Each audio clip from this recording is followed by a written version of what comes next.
started, sir. Now, 6:08, we will be calling the, November 18th, 2025 work session of Planning Commission to order. We'll begin with the pledge of allegiance followed by a moment of silence.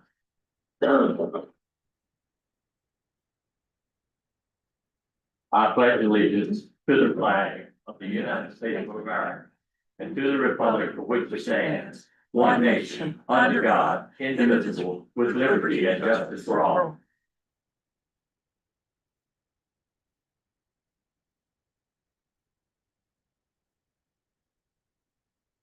Thank you.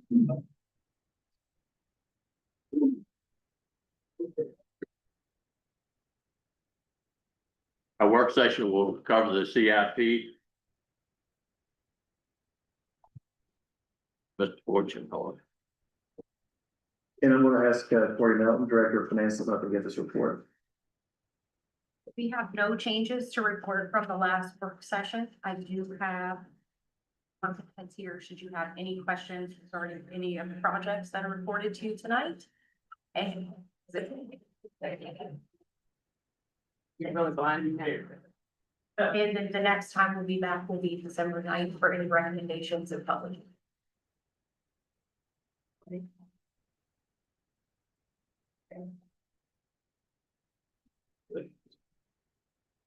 What's your? Let's go.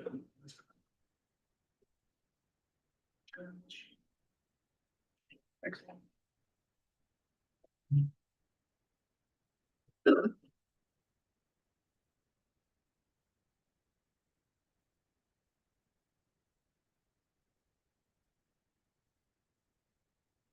If anybody would like to look at a specific page, you can let me know and I'll scroll down to it. How do you share this? Is that bad if you're saying six? Projects. Plug it up on that live stream. Does anybody have any questions about the ranking of the items? Yes, sir. Does anybody have any questions for any of the representatives here? Taking it back. I didn't hear you.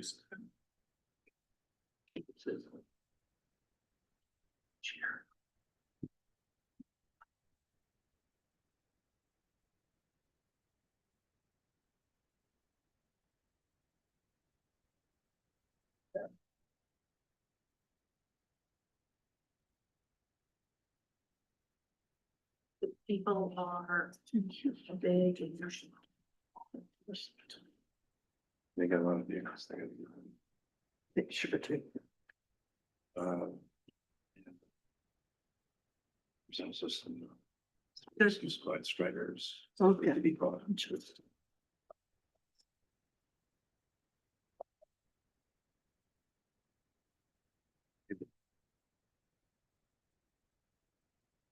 Normally, after we talk about the ranking, and none of us so far have any problem with the ranking, do we now need to make a recommendation about moving on to the public hearing, or is there any other people that need to make any comments? I would move that we move to the public hearing on. Remind me how that works, Eric. I think if they have no questions. We'd have a motion to advertise for the public hearing. Yeah. Do we do that during work session? We usually do during our regular meeting, we do motions. We don't vote from that bit. I mean, you can do it during a work session, but normally motions are taken during regular. Now, previous year, I don't remember that the planning commission made a recommendation to advertise. I think they made their order, and if there's no changes, is that what I'm understanding? There's no changes by the planning commission? I think what couldn't the planning staff just put it out for advertisement, or? That's not, I mean, it's not required. Yeah. If they're- Yeah, I don't think we haven't, that was one of my confusions, was what was our action? And my sense is that unless we're asking questions, Normally. Yeah. we don't have an action. Unless you're changing the order Right. or whatever. that Or would the be ranking, different actions, all the- rankings, yeah. Yeah, no, I'm fine with, I'm fine with the order. Because the planning commission is, in favor of the rankings, have no changes made. The commission will be advertising for public hearing. Probably for the December meeting. Yes, sir. Do we have any other business for the work session? Yeah, no, sir, we do not. That's gonna be a quick work session. And there's something you want to teach us about? Yes. Oh, that's gonna be during the regular meeting. We will now call a recess of the work session and reconvene a regular meeting at 7 P.M. This education I'm supposed to be giving. Oh, certified planning commissioners program.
The audio is on. And I have 7 p.m. on the dot. We will now convene for the November the 18th, 2025 regular meeting of the Fluid Valley County Commission and to order. We will begin with the Pledge of Allegiance, followed by a moment of silence.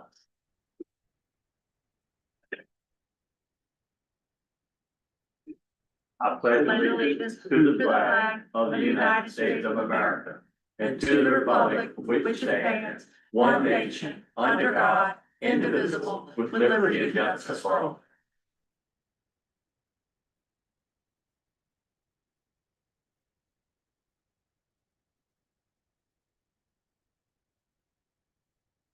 Thank you. And Mr. Chairman, Mr. Goode is on his way. He should be here momentarily. Okay. I would like to remind all those in attendance, commissioners, staff, members of the public, that this is a public meeting being broadcast and recorded on the county's YouTube channel, and ask that all present behave with order, civility, and respect. Now we will adopt the agenda for the meeting. Are there any recommended changes or other updates? So, Mr. Chair, I do have one requested change to the agenda. Item number 9, presentations. Request we move that after approval of the minutes. So with the approval of the minutes, presentations, and then public comments number 1. Okay. I have a motion about the agenda with the one change? Yes, I move to, move the presentations to the next, followed by the public comment session. Okay, we have a motion by Mr. Dorsey to approve the agenda with the one exception. Do I have a second? Second. Have a second for Ms. Kilpatrick. All in favor, say aye. Aye. Chair votes aye, 5-0.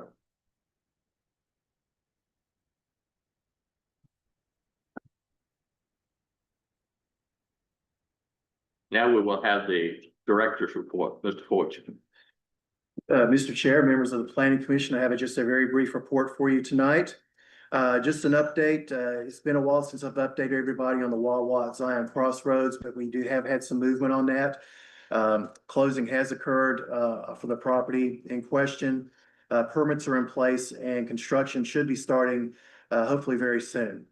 Just want to bring that to your attention. Quick update on the village residential zoning that we've been working on. Again, just to remind everybody, we've been working with staff from Virginia to VCU and Virginia chapter of the APA about possible assistance with some concept development. I did hear from them last week, and they're coordinating with some of their APA student representatives. So I'm hoping to have an update for the commission at the next meeting. Just to note, there are 2 public hearings on tonight's agenda. ZTA 2510 is a zoning text amendment for data centers, and then ZMP 2504 is a rezoning. We have 3 items under unfinished business. Substantial Accord SA 2501 for the Tenasket Power Generation Plant. You may recall that was the public hearing that was heard in October, and the case was deferred until tonight's meeting. We will be talking about this a little more in depth momentarily, but staff is going to recommend a further deferral until January. There's also the ZMP 2503 rezoning. The public hearing was held in October. That case was deferred till tonight. And comprehensive plan update, we do have an additional committee appointment that needs to be made for that, and I'll have more on that when we get to that report. Just a quick update for everybody. There was some concern about the timing of cases going before the Planning Commission. I just wanted to let everybody know how the process works. And I know I covered this last month, but I kind of wanted to put it out there for everybody. So if we receive a rezoning or special use permit request by the 1st of the month, it will go before the Technical Review Committee on the 2nd Tuesday of that month, and then go to the Planning Commission the following month. And if the commission passes it on with a recommendation, it will go to the Board of Supervisors the month after that. And board public hearings are typically the 2nd meeting of the month. So just to give an example, if we receive a rezoning or special use permit by December 1st, Technical Review Committee would get it December 11th, which is the 2nd Thursday. Planning Commission would have their public hearing January 13th. And then if they pass it on with a recommendation, the Board of Supervisors would have their public hearing February 18th. So that's just a quick primer on how things work for everyone's benefit. So there we go. So future meetings, December 9th, as of right now, we are planning to have that meeting in the Morris Room. January 13th, based on what we know is going to be on the agenda, we don't have a location yet, but it could end up being in this building here on the 13th. And then February 10th, as of right now, we have that set for the Morris Room, but that could change depending on what's on the agenda. Just to remind everybody, we typically have the Planning Commission meetings in the Morris Room unless we expect larger than normal crowds, in which case we will move it to another location. And just to remind everybody, January 13th is the commission's organizational meeting. I'll take any questions anyone has. Does anyone have any questions? Thank you. Next, Mr. Whitten is gonna come to us to talk about our duties. Yes, Mr. Chairman, members of the commission. So staff was discussing that it'd be beneficial to discuss the duties of the planning commission for the benefit of the public. Obviously, the majority of the members here have taken the planning commissioner certified course. We thought it would be good with the planning commission considering so many more applications, that it'd be good to just kind of talk about the role of the planning commission and the duties of the planning commission here. What you guys are saying. Oops, closer. Can you hear me better now? Sure. So under the Virginia Code, all localities are subject to the Dillon Rule. So some may be aware what that means, but what that means is basically local government bodies only have those powers that are expressly granted, those that are necessarily or fairly implied from expressly granted powers, and those that are essential and indispensable. So the Dillon Rule is a rule of strict construction. And if there's reasonable doubt whether legislative power exists, the doubt must be resolved against the local governing body, which is the Board of Supervisors. So basically, therefore, any acts done by localities that do not meet the standards for the authority under Dillon Rule are unlawful and void. If you have any questions before proceeding, feel free to interrupt me. So the role of the Planning Commission. So the Planning Commission is a creature of statute. It's a non-political advisory body required under the Virginia Code. And its primary role is to advise the decision-making of the County Board of Supervisors. So the Planning Commission powers include developing and recommending the comprehensive plan, making determinations on substantial report, providing recommendations on special use permits. In other localities, they may call them conditional use permits or special exceptions, but they're all the same thing. And amendments of the zoning regulations or district maps. So that includes amending the zoning ordinance and rezonings. So under this advisory role of the Planning Commission does not have the authority to approve of departures from the zoning ordinance. So that was a case, came out of Albemarle County called the St. Clair case, where the Planning Commission was actually approving waivers of the steepness of slopes. In that case, that basically Planning Commission can't do that. They don't have legislative authority. So basically, Planning Commission does not have the power to administer and enforce the zoning ordinance. They do have the duty to make recommendations to the governing body on special use permits, rezonings, and amendments, the zoning regulations and maps. And the county code does state the Planning Commission has all functions, powers, and duties which are prescribed by law. So briefly, I'll talk about comprehensive plan. Right now, obviously, we're in the thick of that, so everyone's familiar with that. But all localities are required to develop a comprehensive plan regarding the development of the communities. The plans are one of the most important decision-making and priority setting tools available to local governments to guide decision-making in land use matters. And it's the duty of the commission to draft and recommend the comprehensive plan to the board, taking into consideration the present and future land uses. So the commission can conduct surveys, hold forums, which we're doing now, holding committee meetings, use consultants to gather information to prepare the plan. So after the plan is adopted, the commission continues to have ongoing responsibilities involving the plan. It must review and make recommendations regarding any proposed amendments. It must review the plan every 5 years and report to the board whether any amendments are needed. And it must review substantial board determinations using the adopted plan as the framework. So substantial accord, we don't see that too often. You see it more with utility scale solar, you see it with power production facilities, but also it can be any public building or public structure or street that's not part of the master plan. And so basically what the planning commission does is they look, basically the general location and character and extent is submitted and approved by the planning commission as being substantially in accord with the comprehensive plan. So the planning commission can have a public hearing and the board can actually require the planning commission to have a public hearing on that substantial accord determination. And the planning commission has 60 days from the submission to make a decision unless the time is extended by the board, which is happened in this case with the substantial accord of Tenasca. The board actually gave additional authority to the planning commission to extend till January that decision. And the board can actually overrule the action of the commission by majority vote. So under the analysis, the planning commission communicates its findings to the board, indicating approval or disapproval, includes written reasons thereof. And so the main question is whether the general location or approximate location, character, or extent thereof is substantially in accord with the comprehensive plan. So, but the code actually doesn't authorize the planning commission to request that the applicant provide any independent studies of environmental or traffic impact as part of this substantial accord analysis. So special use permits, obviously we see these on a regular basis. There is authority under the code for the granting of special exceptions under suitable regulations and safeguards. The main change that was made a couple of years ago is that you can actually have a period of validity for special use permits. That was a change. Previously, only board of zoning appeals had that authority.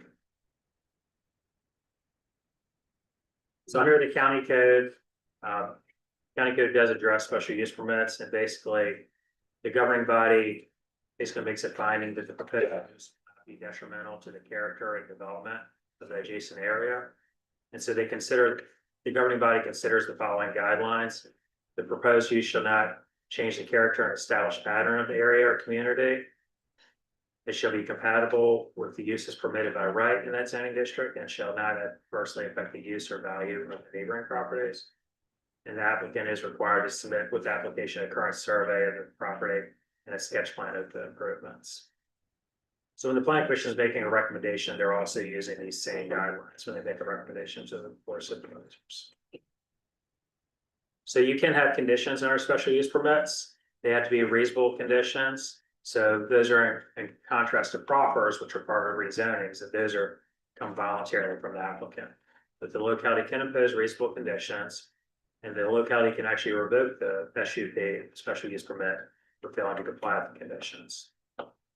So the authority to impose such conditions does not extend to any requirement for dedication or construction of on or off-road improvements if the need for those improvements is not substantially generated by the development at hand. So if this did go to court, the court would actually look at the reasonableness of any conditions and the constitutional validity of any involuntarily imposed conditions. So the analysis that the planning commission would do when looking at a special use permit is basically recommending conditions to ensure appropriate agencies are reviewing and approving the use before construction begins. But the code doesn't authorize the planning commission to add conditions that require the applicant to provide independent studies of environmental or traffic impact. However, the applicant can voluntarily agree to pay for such studies if the applicant desires to do so. We just can't require, the planning commission can't recommend a requirement.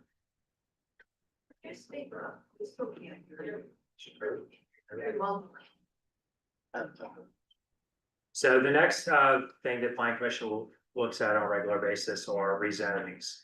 So conditional rezonings are addressed under the county code under section 22-17-9. And basically, the owner of any property subject to an application of rezoning can voluntarily proffer. So the key thing is it has to be voluntary. Prior to the public hearing before the board of supervisors, reasonable conditions for such rezoning or amendment, in addition to the regulations provided by the zoning district. So the way the proffers work is staff can They talked to the applicant, but in the end, it's a voluntary proffer by the applicant. And such proffer statement has to be in writing and signed by the applicant before it goes to the board of supervisors for final approval.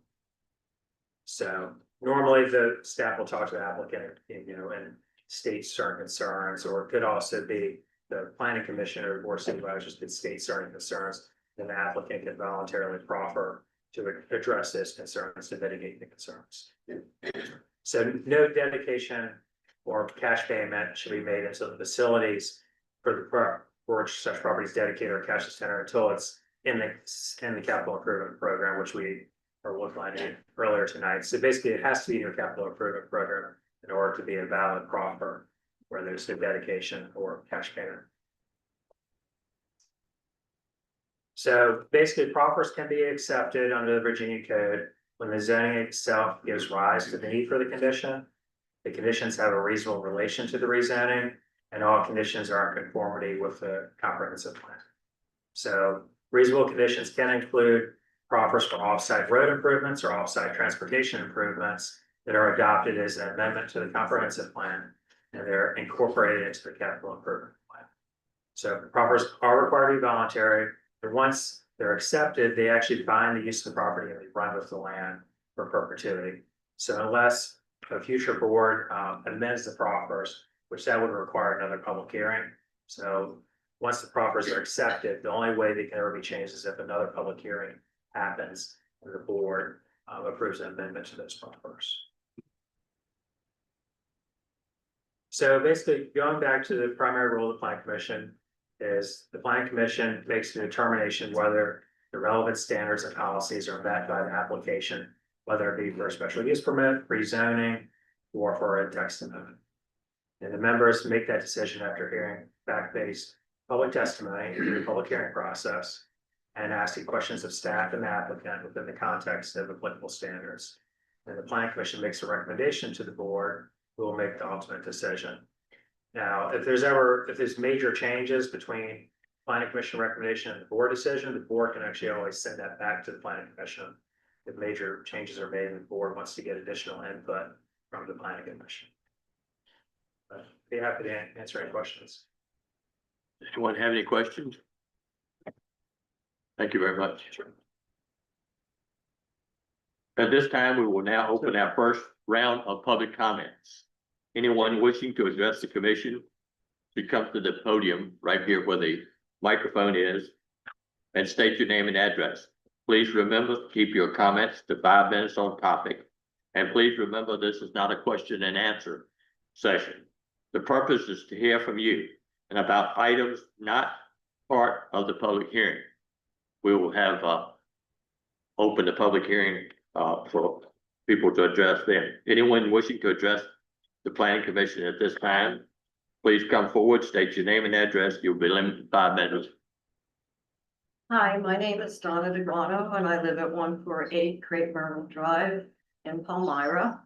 And I'll just say, buckle up, Buttercup, this isn't gonna be pleasant or pretty. My comment tonight is directed at the Board of Supervisors, the Planning Commission, and anybody involved in the county. When I moved here 4 years ago, this county was beautiful and intact.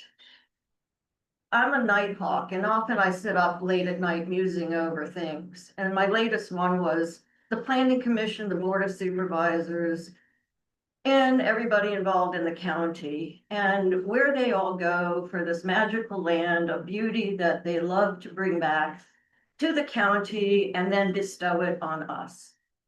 Where could this magical land be?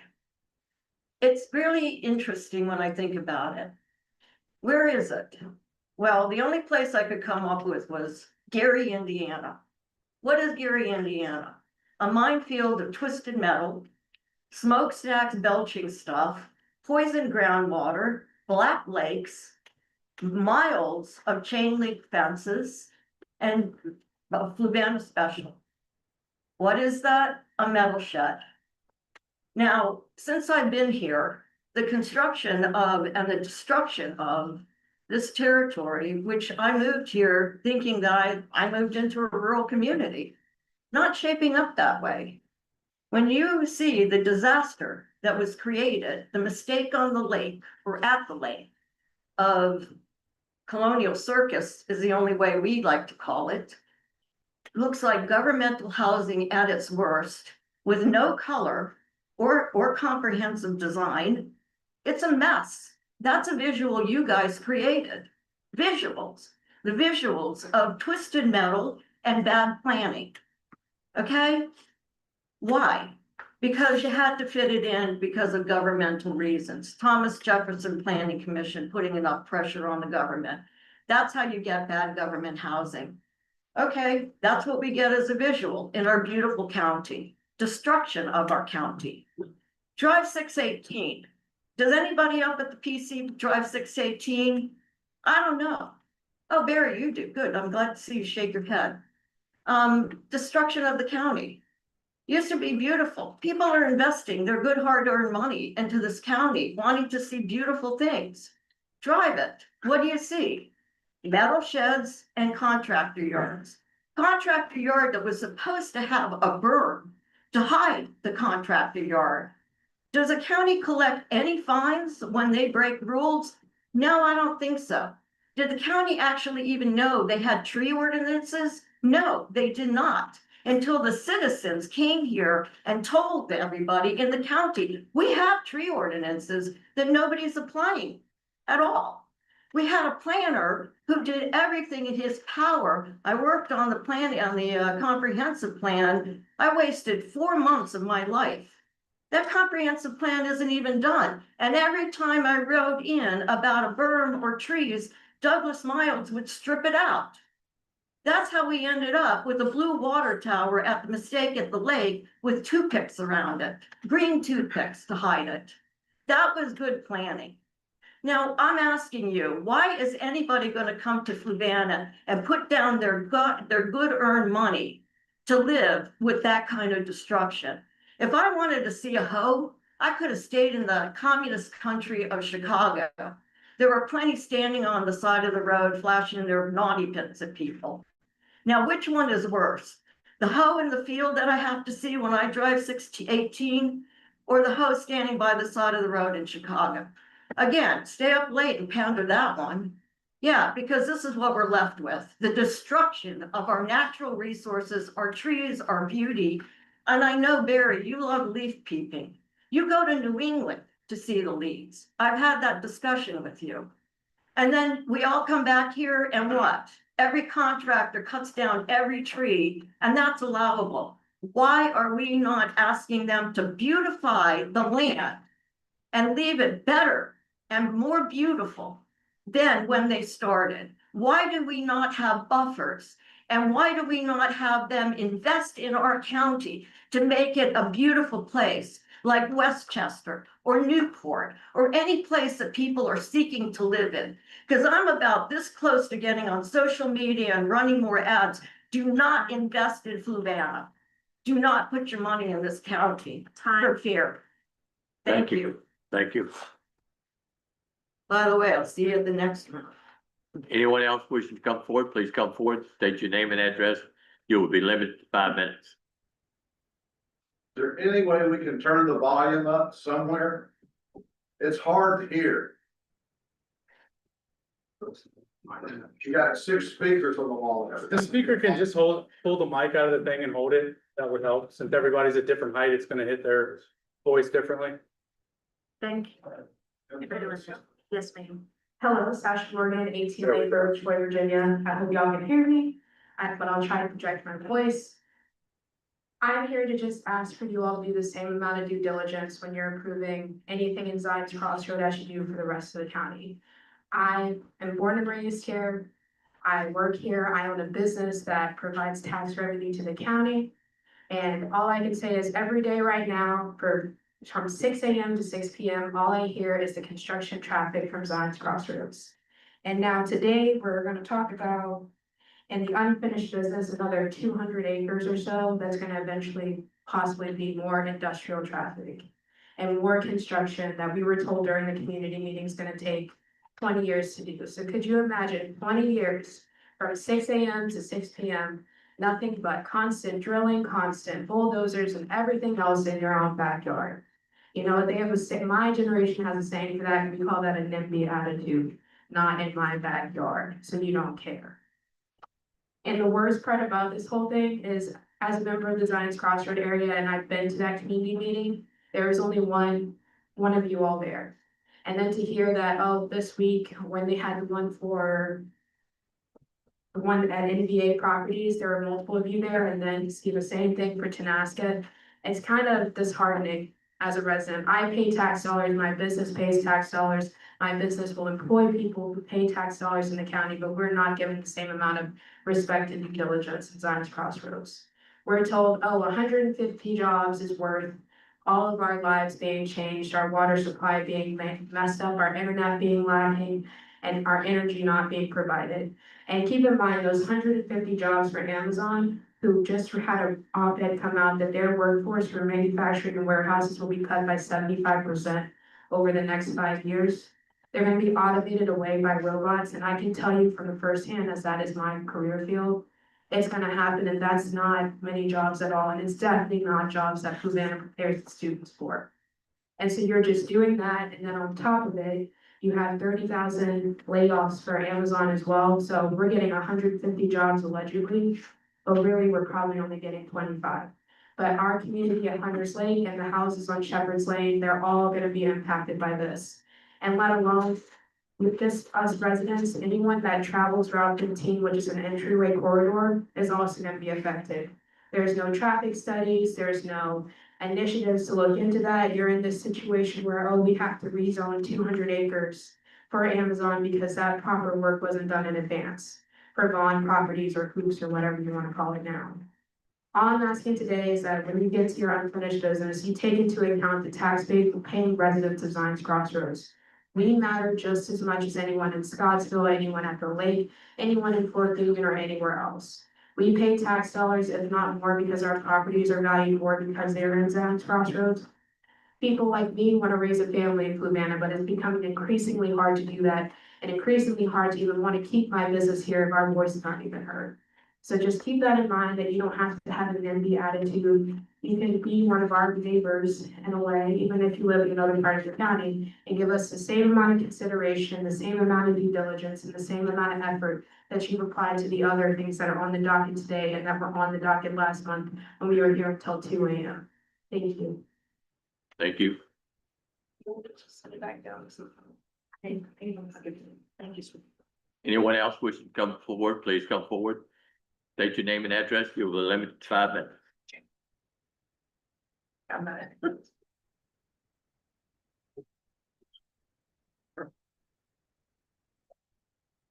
This go. You might want to hold it. I'd rather not. You'd rather not let him, sorry, okay.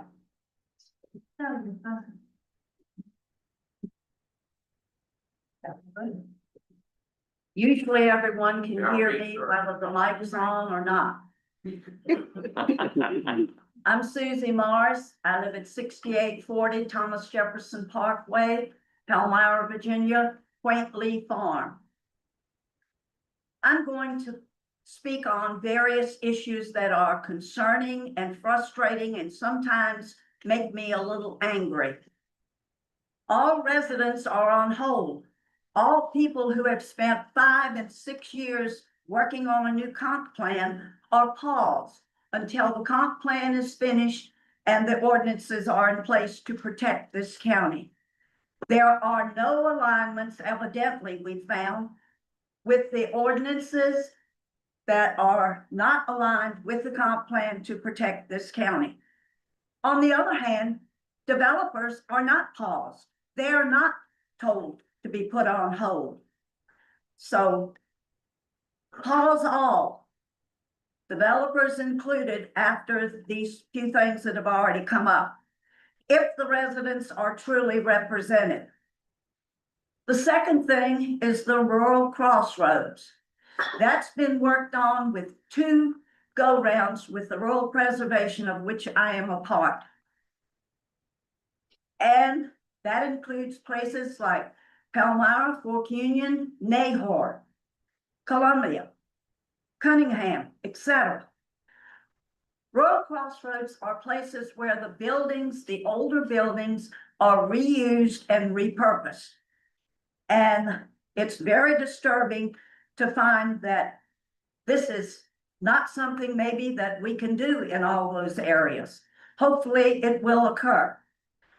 These crossroads fit perfectly in Nahor. Parker Goodman's old store, when I was 7, I moved from Carysbrook up to that end of the county. I used to go in there. It's now a karate facility. Mulch Monkeys, a landscape shop. In 1871, it was a store and a post office run by Mr. Price. Hayden House with offices. An old schoolhouse nearby where my husband's aunt taught and resided where I currently live, which is Quaintly Farm. And that started out as a log cabin in the late 1700s. You can still see the logs in the walls. I was assured of that when I renovated.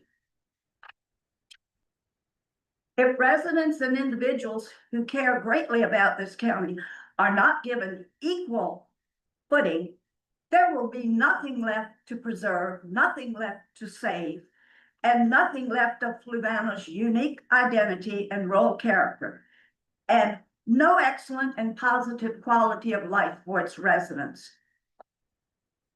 The third thing, I asked, how do we get a pause on some of these developers coming in? I was told it probably has to go before the Board of Supervisors. Please, if you hear me, Board of Supervisors, look into how you can do that. Promises not kept. Too often Fluvanna rezones property, not even yet owned by the business or industry of wanting the rezoning, and no promises materialize. Until after so many years, all of a sudden, there's another mess for the citizens to fight. Also, it was a little concerning that tonight, this meeting was over here and it's supposed to be a rainy night. I would have hoped that it would have been at the courthouse and that the extension would have been put over to the Morris Room like has been done before. Zion Crossroads doesn't need to be all industrial. All of these come from the comp plan. It doesn't have to be all industrial. Fluvanna County expands services at Zion Crossroads while at the same time retaining the area's rural character and scenic welcome. It's an opportunity to introduce travelers to Fluvanna's rural character. How it's done, addressing visual issues, greatly improves the first impression of our county. Protecting natural resources is important. New growth should occur in specific areas and clearly defined areas. It mentions light industry. Thank you. Thank you. Anyone else wishing to come forward, please come forward. Sir. State your name and address. My name's James Von Ockrider. I live at 2126 Nahor Manor. Comprehensive plan always talks about how rural the county is. You want to look at rural? Mr. Morris yesterday, one of his cows gave birth to a calf. Perfect, healthy, pretty as a picture. That's not going to happen anymore around here, is it? Mr. Morris did it by himself. Well, he had the help of the cow, but he does it because he's a farmer in a rural county. Am I speaking too loudly now? No. Oh, didn't want to upset people. That's what rural is. Now, interestingly, so many people here tonight have worked on the comprehensive plan for years, and we really do feel we're wasting our time.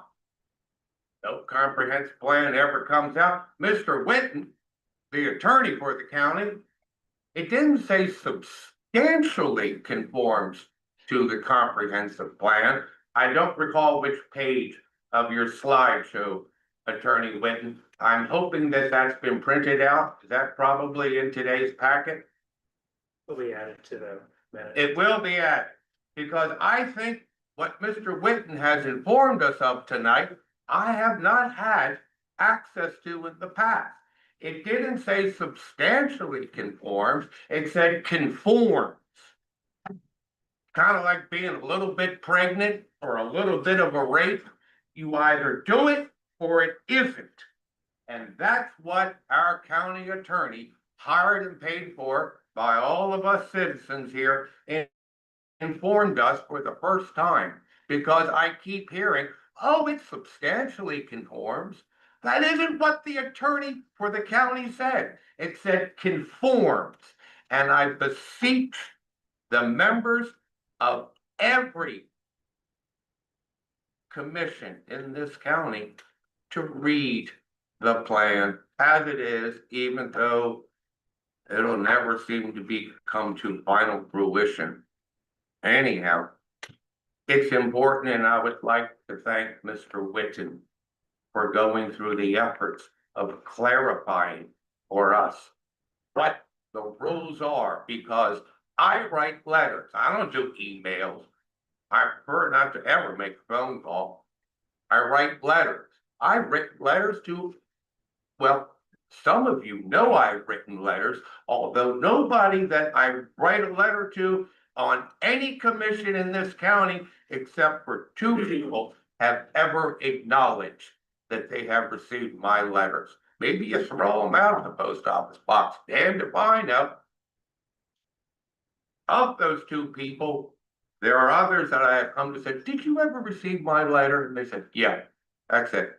No response, never answered an inquiry. I have a feeling that it's not correct for me to ask a question of a member of this board unless it's in this setting, because they're unwilling to ever respond to me. And I think it's nothing else other than rude at this point. Thank you. Thank you. Anyone else who can come forward, please come forward, state your name and address. You'll be limited to 5 minutes.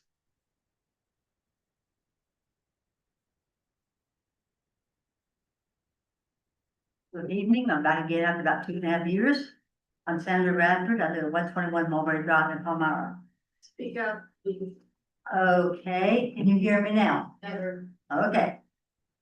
Just a small request, let me preface it. I appreciate Mr. Fortune's explanation of the time in the PC meeting. Took my wind away out of my sails, of what I was gonna say earlier, I had to be right while sitting there. And of the items coming before, as well as Mr. Whitten's comments. However, when setting the meeting agenda before 2 major holidays without a good lead time, it creates a stressful situation for residents responding to agenda items. For older residents such as myself, this scenario may cause senior residents to withdraw from participating in civic activities. For those of us who need or want to be involved, we feel those who set up the county agenda for PC and board of supervisors meetings do not take into consideration the effects on some of the senior residents in its timing, even though it may be mandated. Our response time at this time of the year is almost unmanageable. I know these 2 entities' meeting times are mandated. I couldn't hear all the preceding remarks, especially Mr. Whitten's, but can some provision be made during these holiday times for us? My request, when an application comes to the planning department, make sure that all requisite documents are in the planning department before the application is scheduled for a PC meeting. Came to my attention that one of today's applications is not complete. If that is the case, why are we spending our wheels here tonight only to get it deferred? It should be sent back without a vote. The applicant must submit the complete package for consideration at a future PC meeting. Please consider not allowing the application to be brought forward in tonight's meeting. Thank you. Thank you. Anyone else wishing to come forward, please come forward, state your name and address. You'll be limited to 5 minutes. Seeing no one coming forward, we will close that first round. Okay.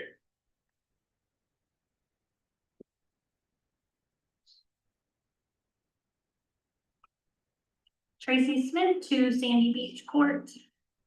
It's clear, I think a lot of us are a little confused. I myself am pretty disheartened after that presentation on the comprehensive plan. If the plan doesn't actually guide any decisions, then why are we always asked to fill out surveys, attend the community meetings, and give our input? We took that process seriously because we're told it matters. To hear tonight that it's basically optional and something that can just be brushed aside or thrown out whenever it's inconvenient for you, it feels like a slap in the face to every resident who has continued to participate in that process in good faith. If the path is already predetermined, then I think you should just be upfront about that instead of asking for our input if you never plan to consider it. I truly hope that the people making these choices can sleep well at night, knowing that the level of disregard for transparency and the ability to just change things whenever you want to fit your agenda is quite alarming. Thank you. Thank you. Anyone else wish to come forward, please come forward at this time. State your name and address. And you'll be limited to 5 minutes. Seeing no one coming forward, we will close our first round of public comments at this time. Mr. Chair, can I get you to back up just 1 minute? Okay. We actually skipped the minutes on October 7th. Okay. So, at this time, we'll do approval of minutes. Do I have a motion about the minutes? Mr. Chairman, I'd like to move that we defer consideration of the minutes till the next meeting. Some of us, myself included, had technical issues where great number of pages were just blank.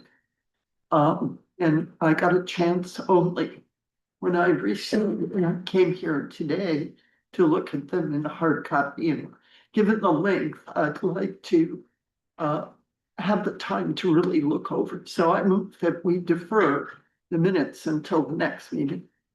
Do I have a second? Second. I have a motion by Ms. Kilpatrick to wait until our next meeting to approve or deny the meeting. Have a second by Mr. Dorsey. All in favor, say aye. Chair votes aye, 5-0, with the approval of minutes is deferred to our next meeting.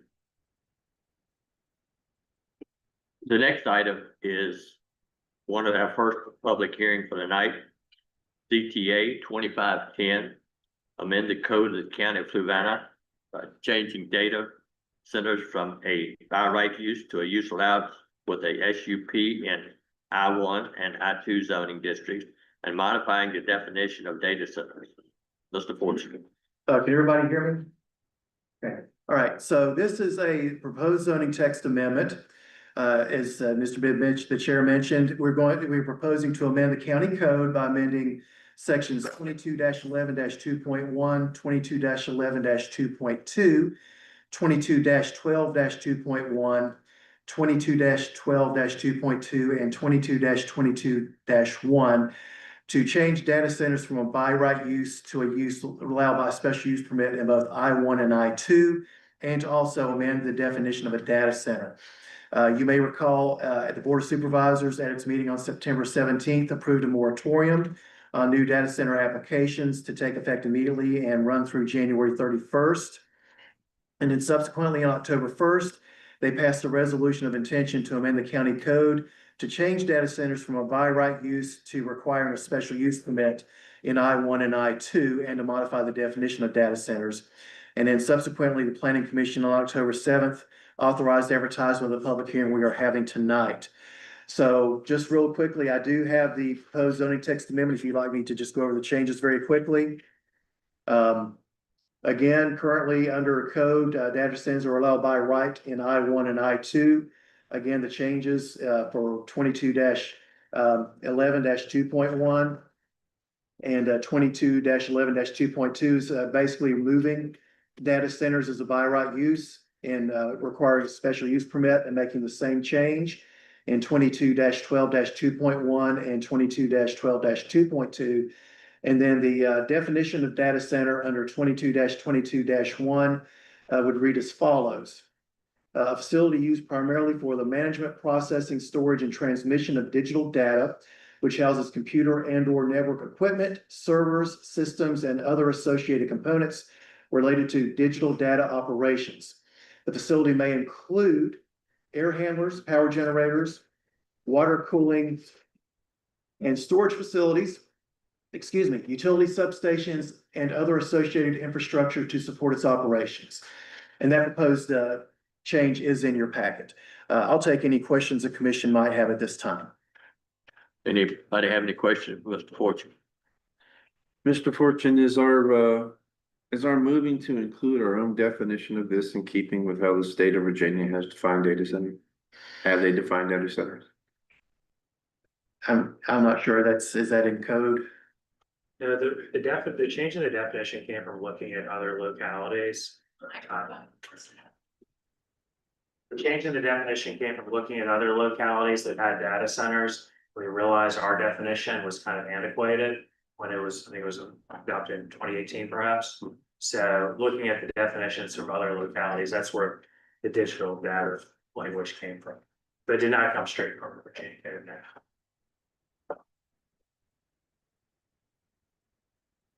Any other questions? Okay, no other question. We'll open the public hearing at this time. Anyone wish to come forward to speak on ZTA 2510, please come forward. State your name and address. You'll be limited to 5 minutes. Hi, I'm Michelle Duberville Richard. I live at 1830 Hunters Lodge Road in Troy, Virginia. And I think Fluvanna should require special use permits for data centers. Local input is essential in this matter. Otherwise, there's nothing that will stop corporations from buying up land and turning it all into data centers. Data centers will consume an enormous amount of land, provide few jobs, and deplete our already fragile water table. The people of Fluvanna do not want data centers in our county, and we deserve a right to stop them from setting up shop. A special use permit is necessary. Thanks. Thank you. Anyone else wishing to come forward, please come forward at this time. State your name and address. You will be limited to 5 minutes. Hi, my name is Jim Scott. I live at 116 Tulip Drive in Palmyra. About data centers, absolutely. These should not be allowed to be built by right. And also, is there a provision for limiting the size of data centers in the regulation? Because if there is not, they are allowed to grow almost unlimited, as much as they can, much land as they can buy to build a data center. So the size of them ought to be regulated as well, limited. Thank you. Anyone else wish to come forward? I think I do. My name is James Von Ockrider. I live at 2126 Nahor Manor Road. I've never known any government entity that can come up with a definition for anything that can't be subverted, overted. Hell, people don't even know what a gender is these days, a boy or a girl. That's in the government too. Look, it is my general understanding that if you want a good definition, you do not go to that entity. What you do is you go to Wall Street and you get financial people, and they will come up with the definition that they need. In banking, they always are one step ahead of every university. In banking, they're always 2 steps ahead of every law firm. If you want to know what to define and how to define it, you go to people who are in finance, and they know how to get around anything. And you think that's really stupid. Hell, half the people at JP Morgan Chase that are on the 5th floor, well, you got the astrophysicist who's running it. You got the biochemist who had the most successful year in the last 3 years. They're all in the sciences. They don't have MBAs. Hell, Renaissance never hired an MBA until 2 years ago. They don't want people like that. Scientists, they will tell you what you need to know. They think. Finance doesn't. And that's the only way you're going to get a definition. Every time the federal government comes up with a new regulation, a new definition, hell, they've already figured out how to get around that because they're more clever. And I think you ought to be careful when you start trying to come up with definitions, because God knows there's somebody out there who already knows your. Thank you. Anyone else wish to come forward, please come forward at this time. State your name and address. You'll be limited to 5 minutes. Hello again, Sasha Morgan, 18 Lake Road, Virginia. I want to start this off by saying I'm very educated in this subject. I have a bachelor's in computer engineering, a master's in it, and I will have a PhD in this subject in 2 years. I think a special use permit is a great start, but I think you all need to go a step further and take this out completely and put it in a technology district, similar to how Louisa did it. Data centers are a plague, and I say this as a highly educated data engineer on this subject, and AI is my entire view. It's not what we need in Fluvanna at all. They are water heavy, they are electricity heavy, they are everything that makes a bad neighbor. They are greedy in the greatest way possible. And they don't bring that many jobs. I know people will say, oh, you get jobs in data centers. You really don't. You get maybe a handful, and most of those can be done remotely, so you don't even get them in Fluvanna. I think the special use permit is a great start for the county, but it needs to go a step further. You need to leverage citizens who are highly educated in this subject, and no offense, but the definition you gave still can be skirted around. It does not even remotely cover what a data center can do, or even cover, frankly. If you want a good example of a data center, go to UVA's Rice Hall in the basement. There is a small scale data center that is the size of this room, and I can hear it from the 4th floor in my office. So data centers, even at the teeniest scale, are very loud and very time and very consuming of energy and everything else. A good start is a special use permit. You should go a step further and do the same thing that you did for solar and have a technology district. Something that is a set place in the county for these things to go, that have a group or a committee that really evaluates the subject and takes technical expertise from residents in the county. Thank you. Thank you. Anyone else wish?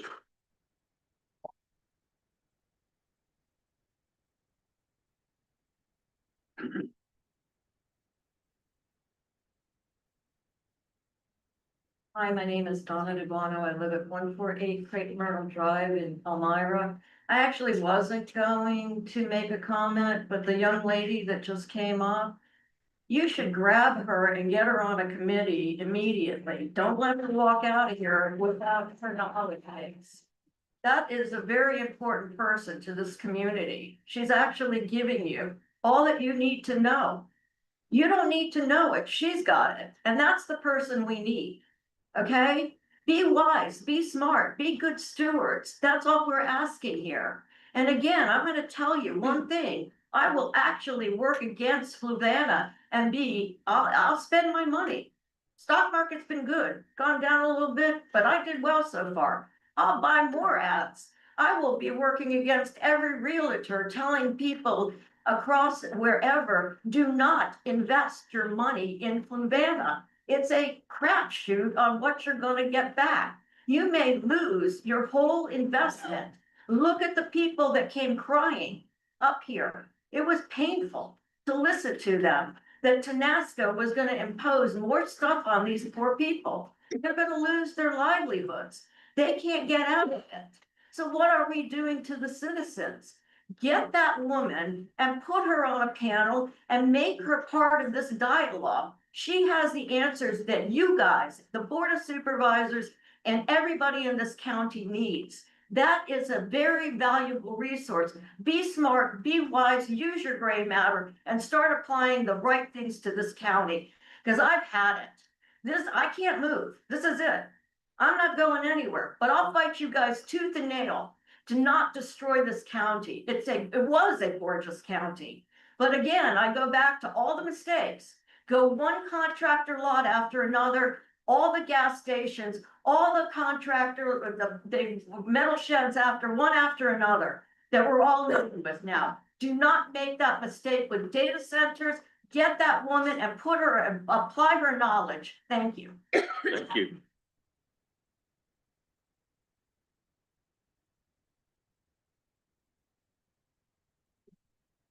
Susie Morris, 6840 Thomas Jefferson Parkway, Palmyra, Virginia, Quagley Farm. Second, third, and fifth, and etc. Everything that's been said, And we need to learn from the mistakes some of our neighbors have decided they have made. And this dry year should tell us something. I have lived through 6 or 7 years of drought where I live now. Helping my cattle, helping my father sort the cattle and decide which ones went. You can't pay for water if it's not available. And these data centers take piles of water, millions of gallons, and we don't need the noise. We don't need data centers in this county. So please learn from the mistakes of others. Be proactive, not reactive, and save this county. Thank you. Anyone else? Wish you to speak, please come forward, state your name and address. You'll be limited to 5 minutes. Okay, we'll end the public hearing at this time. We'll have discussion by the planning commission. I think this is a great idea myself. We need the SUP. I don't think any of this should be by right. Many of the things that people have said, the amount of electricity that these data centers consume and so forth, many things like that, is very, very bad because it's estimated right now because a lot of the data centers in parts of Virginia that the need for electricity is going to increase by 25% by 2030. So we have to be careful what we do. I agree. I've said for a while that we needed to have a technology overlay district or a technology district for these data centers. And I'm gonna ask a question too. I'm sorry, I'm sorry. Thank you. I'm gonna move this closer, but I'm fighting allergies. Yes, I said from the beginning, I said that we needed to create a technology overlay district or technology district for these data centers, just like we did with the solars. So my question is gonna be to our attorney is that if this is approved as a SUP, what would be our next step if we decide to create a technology overlay district for data centers? And then how does that affect any applications that are already in who might eventually want to do data centers? So basically, we could still proceed with the technology district. Mutual just adopted their technology district. So basically, the way it would work is, let's say the board approves the text amendment for special use permits.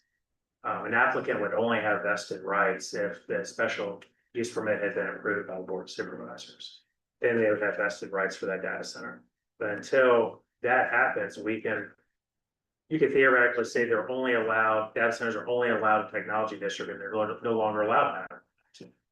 You could state that. And as long as no one had received a special use permit for a data center, they would have vested rights. State could. Okay. Okay. Any other? Okay, do I have? I think one of the things we need to be concerned about is, like Loretta said, we need to talk about technology districts. And if SOLA taught us anything, it takes time to get where we need to be with that. And if we don't do the special use permit right now, someone could come in and put a plan in and they can do it by right. So this is the first step in protecting that, protecting our ability.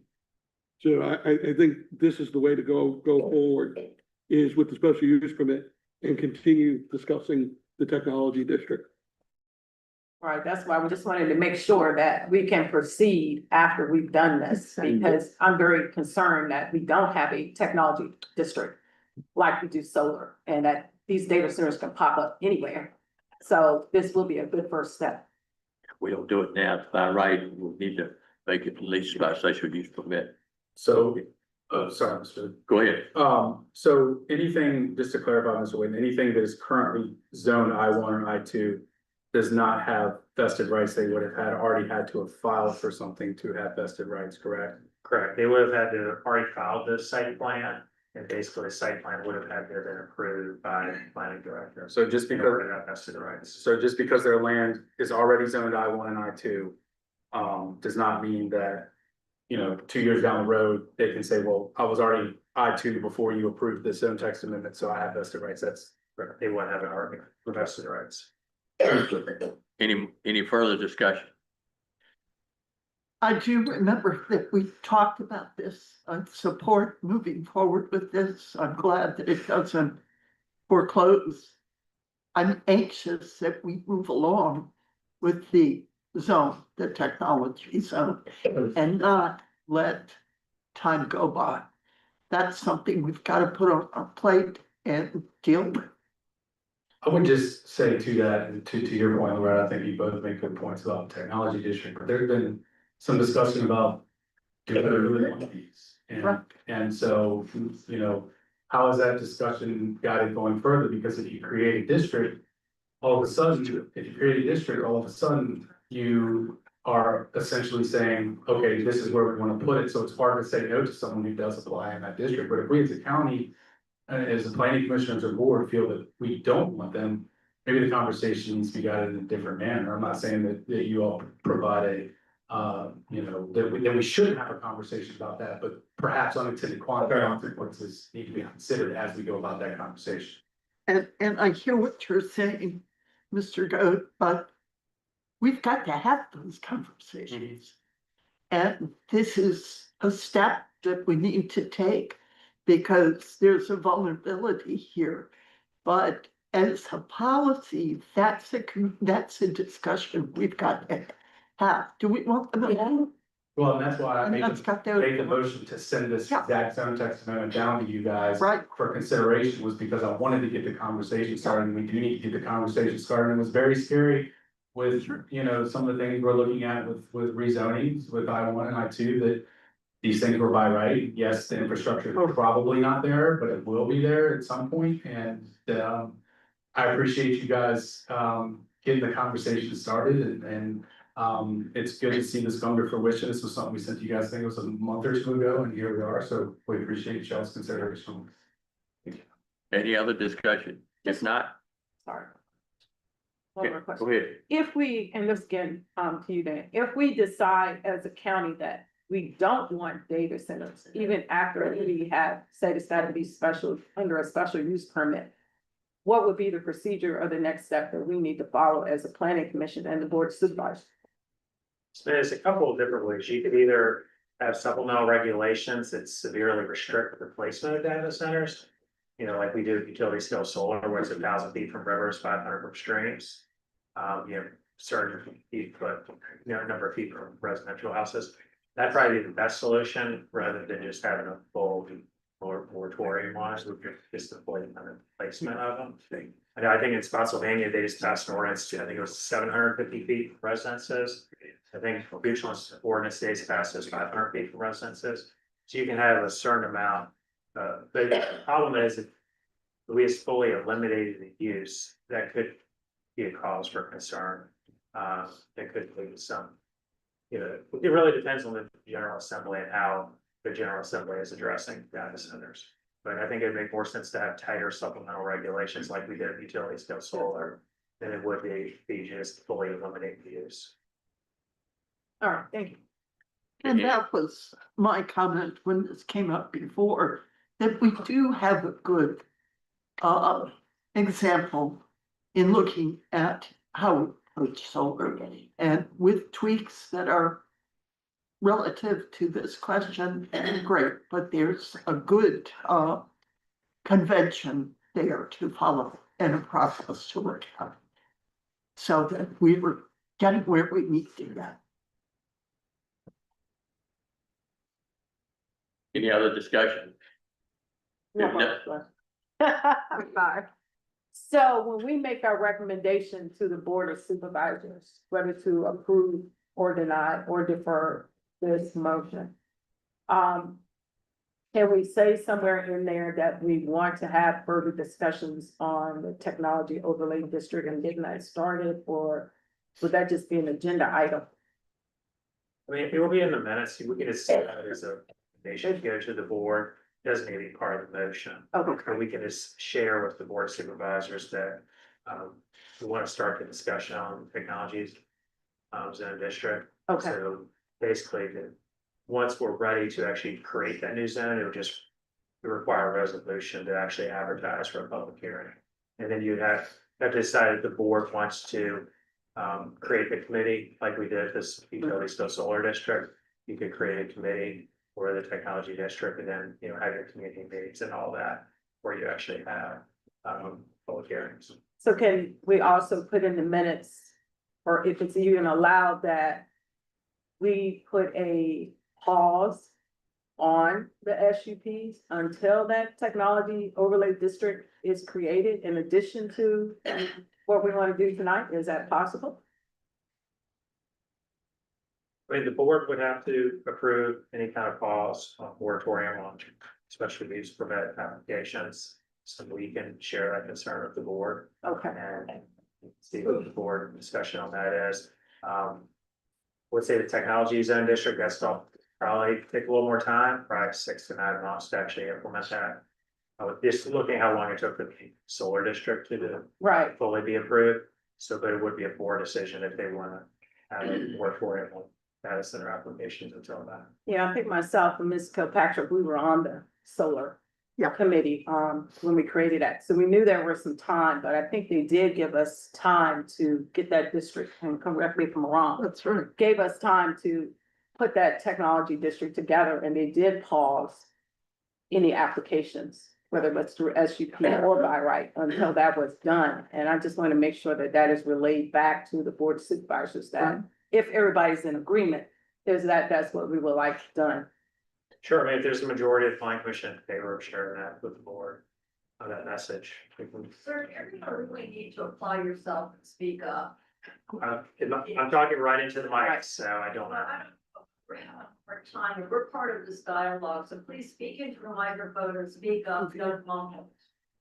Put a little. I have to second that. So, do we need to have a discussion with? the I just need to make sure a folks? majority of the planning Planning commission is in commission. favor of sharing this with the board. Well, I think Mike's presence here is pretty much guaranteed it's gonna get shared with the board. And Yeah, I mean- that's his role, is to carry things from here to them and to carry things from them to us. And I'll like Mr. Wood, I mean, it would be nice to, I don't think it needs to be I don't wanna step on your toes, I don't think it needs to be a formal motion, but kind of. Right. At least 3 head nods from you all to say, hey, we would like you to consider perhaps extending the moratorium that we've already put in place. Well, having moved here 20 years ago from Prince William County, and I can tell you what the farm fields looked like there before the data centers got put in. And they were a rural county, and I can tell you my head's going north and south on you guys putting a moratorium on us, creating a committee Yeah, of but there's already a Together moratorium in place until January. figure this out. Yeah, but certainly it sounds like I got 2 at least and I mean, okay, Yeah. I'll make, Mr. Whitner, I'll make sure that gets to the board that we consider, looking at extending that moratorium while we have more of a conversation about it. This technology is a rural killer. There's just no doubt about It it. is. So we just ask the board to go under new business at the next meeting and the board to discuss it. I think that that's a good idea to express your concerns with that the commission had, with the board of supervisors. Okay. Okay, no other discussion? Do I have a motion? I move that the planning commission recommends approval of ZTA 2510, an ordinance to amend and reordain the code of the county of Fluvanna, Virginia by amending 22-11-2.1, 22-11-2.2, 22-12-2.1, 22-12-2.2, and 22-22-1 to change data centers from a by right use to a use allowed by special use permit in the industrial limited I1 and industrial general I2 districts, and to modify the definition of data center. Okay, and the motion by Ms. Morgan. Do I have a second? Second. Have a second by Mr. Dorsey. All in favor, say aye. Chair votes aye, 5-0. It is approved. Please keep the clapping down because it's distracting to some of the people, okay? Thank you very much. The next item is another public hearing, ZMP 2504, NVA Properties, tax map 17 APM, Mr. Oak Street. Good evening, planning commission. So this is ZMP 2504, and this is a request to rezone approximately 5.8 acres, parcel 17A10 from R3 to B1. And that's in order to construct an automobile repair service establishment. An automobile repair service establishment is a facility for the general repair, rebuilding, and reconditioning of engines, motors, vehicles, or trailers, providing collision services, including body, frame, or fender repair, and overall paint. So this parcel is located within the Rivanna CPA. It's near the intersection of Garden Lane and Thomas Jefferson Parkway. The applicant proposes to construct a 9,000 square foot, 12-bay automobile repair service establishment with 28 parking spaces. That should have been 28, not 25. And the proposed access currently is off Garden Lane, near its intersection with Village Boulevard, which leads into the parcel was rezoned from A1 to B1 in 1997 and rezoned again from B1 to R3 in 2004 as part of the original Village of Mayport master plan community. General location. Aerial image of the parcel. Parcel lines are a little off on our GIS. This is the current zoning. As you can see, B1, there's it's to the east and south of the current parcel. There's R3 and A1, so it's several zoning types. And this is the first sketch plan that was submitted with the application. A site development plan came in and a rezoning request. The orientation of the building at the southern end of the lot there with access directly to Garden Lane. So a second sketch plan was offered or submitted, and they've moved the location based on some feedback, I believe. And you can see their intersection there, the access still off Garden Lane, right near the intersection with Village Boulevard. There was some concern over access with people coming out of the lot or out of the service establishment or using Village Park 70 for against designed right in, right out, pork chop intersection to prevent that or limit that. That's just a shot from Google, looking east towards up over the property off 53. So a community meeting was held last Monday on the 10th. There were about 35 attendees that were there to express various concerns. Most of the concerns had to do with access, the intersection of Garden Lane and 53. The access, potential increased use of Village Boulevard through traffic. There were other concerns voiced about the number of cars potentially stored in the lot, junk cars, abandoned cars. VDOT's requested, back one more time. So from our TRC meeting, VDOT requested trip generations turn lanes for the site plans. For the water and sewer will be provided by Aqua Virginia. Potential impacts on the surrounding community will be increased traffic in Garden Lane, increased use of Boulevard, increased lighting and at night noise associated with various services provided, and visual clutter can also impact the nearby residential uses. So as of yesterday, the applicant offered two proffers. They were not signed. So one being an enhanced screening, 50% planning is used to meet the screening requirements, and the others for hours of operation from 7 to 7, Monday through Friday. And the applicant has a presentation as well here.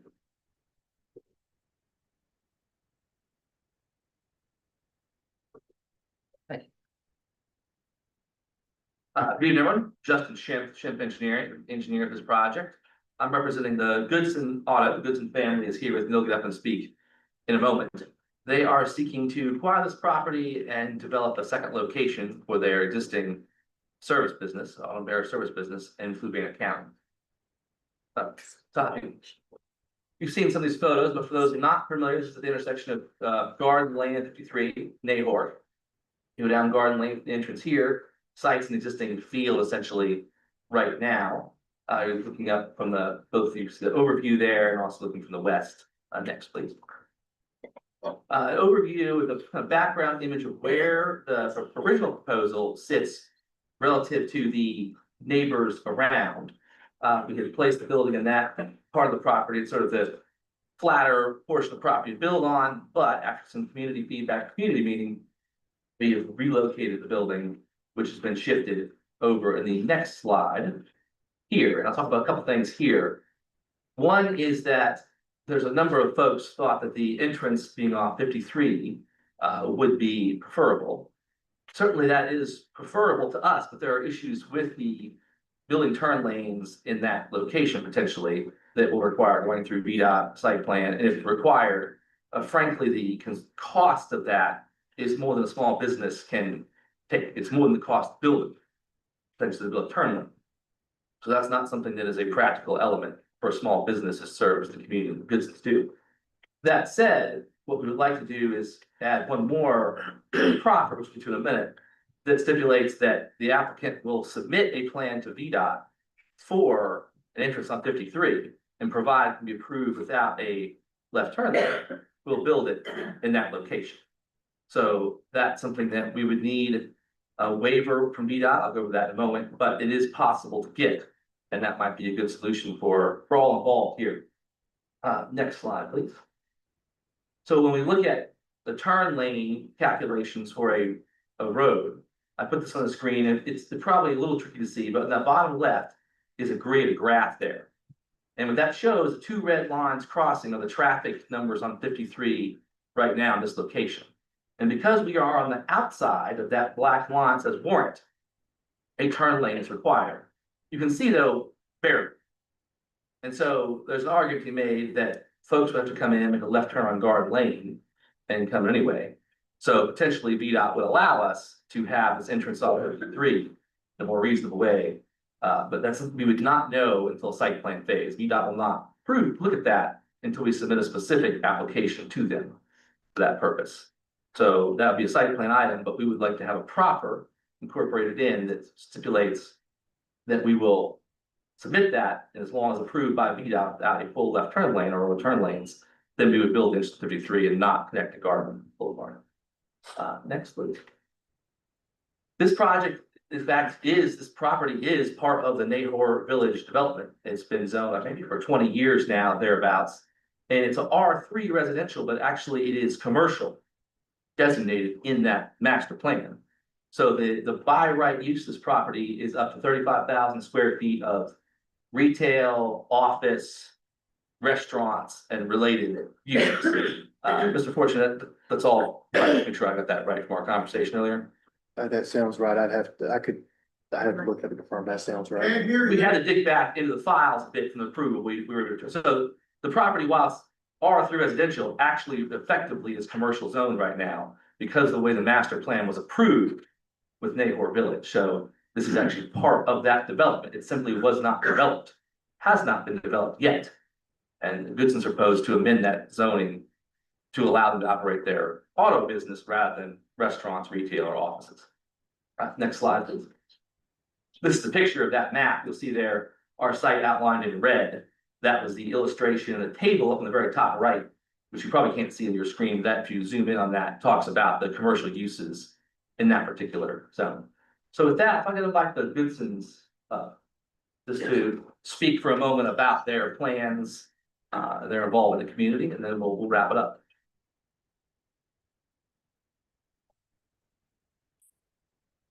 You the next slide, Todd. There you go. Hey, everybody, 7-9, I see y'all. Basically, we've kind of outgrown our location we are now. With the technology, we can't keep up. And we basically, cars today, the technology is, it's basically, we need a lot more room. Cars basically today is gonna be self-driving. They're gonna be, active crews. And basically, probably one day of the shop will be just dedicated to ADAS systems, which is the self-driving part of the cars. We will run 2 facilities. We'll run both facilities. Just right now, we're turning work away on a daily basis. And we're just trying to employ more people. Everybody works for us. We're 7 people right now. They're hired 2 more, we will be 9. Everybody lives in Cleveland County. We do try, there's a lot of people we could hire now, but we just don't have the space for. If this gets approved, we will have the space for them. And it will take a lot of pressure off the facility we're in now. Anything y'all can do for us in improving this, we greatly appreciate it. Sorry, I didn't have a speech through. I didn't know I was speaking until I showed up. Thank y'all.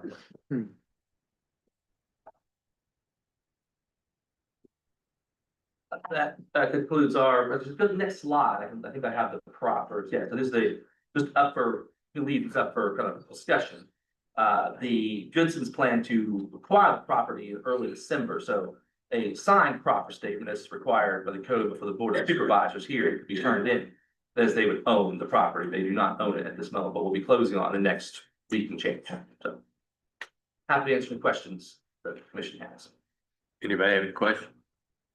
Thank you. Okay. I will now open the public hearing. Anyone wishing to come forward to speak on this matter, please come forward, state your name and address. You'll be limited to 5 minutes. I have a list here to go with first, so I have to call up my list first. Lloyd Wayne Nye. He was getting up right on time.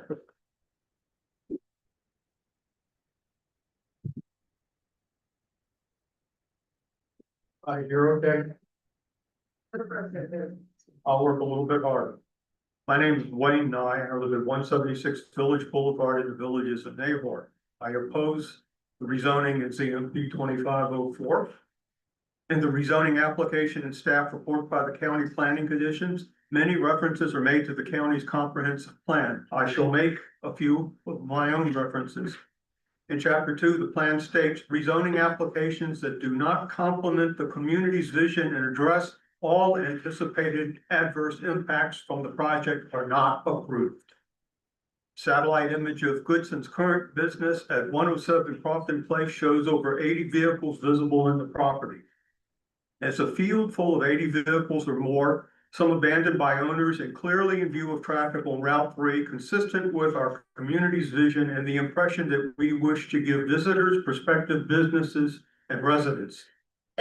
Is a field full of 80 or more vehicles adjacent to or close to 3 historic county structures consistent with our community's vision for our heritage and our rural character. The rezoning application and comprehensive plan do not address the adverse impact of adding more traffic onto Route 53, nor do they address or anticipate the safety hazards at the intersection of Garden Lane and Route 53 or anywhere else on Route 53. Yes, we've had only one accident at this intersection in the last 6 years. But this is not the Route 53 6 years ago or even 1 year ago. The full and anticipated traffic from Colonial Circle development has yet to be realized, but we continue to add more residential and more business traffic onto Route 53. This is a failure to anticipate adverse traffic safety from development, and I am frankly shocked that the County Sheriff Department has found no issues with this proposed rezoning. In chapter 2, the plan states it is not sufficient for an applicant to receive approval for rezoning simply because a property is within a community planning area. Each application is considered by the county to see if the development is well planned within the context of the surrounding community. The surrounding community adjacent to the proposed rezoning is the Villages at Nahor, a 55 and older community where the average age of the residents is closer to 75 years. The context of our community is that we are aging and have age-related changes in our ability to see, hear, react, and move around. It is not unusual to see pedestrian traffic with canes, walkers, or even electric-powered wheelchairs. We already see an increase in traffic through our neighborhood to avoid the dangerous intersection at Garden Lane and Route 53. We see trucks and heavy machinery from Aqua Virginia. We see trucks hauling pool water from Aqua Virginia. We see dump trucks from Mulch Monkeys. We see traffic from the dental practice and traffic from residents that live in Garden Lane. We see traffic traveling more than the 25 miles per hour posted speed limit. The context of our community requires an exceptional consideration from the county planners now, because we are a community of special needs that was approved by this very same county.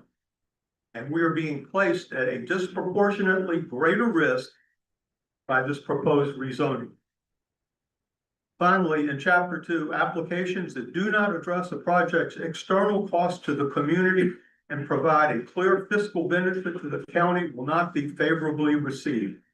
This decision is subjective and completely within the purview of the Board of Supervisors. There is a very real possibility that increased traffic through our neighborhood will use the shorter route to exit the neighborhood using Crepe Myrtle Drive, a private road maintained by the Homeowners Association funding, rather than Village Boulevard. The additional wear and tear on our private roads is a fiscal burden that is unwanted and will be uncompensated. Yes, the project plans include a right turn only exit from the proposed business location that is designated to prevent through traffic into the village's neighborhood. That right turn only exit will be circumvented just as easily as the ones now are at the Food Line and Colonial Circle, either by exiting using the entrance or by exiting and making a U-turn and heading back into our neighborhood. This is the wrong location for this business. Please do not approve ZMP 2504. And thank you. Thank you. The next person is Bruce Langevin.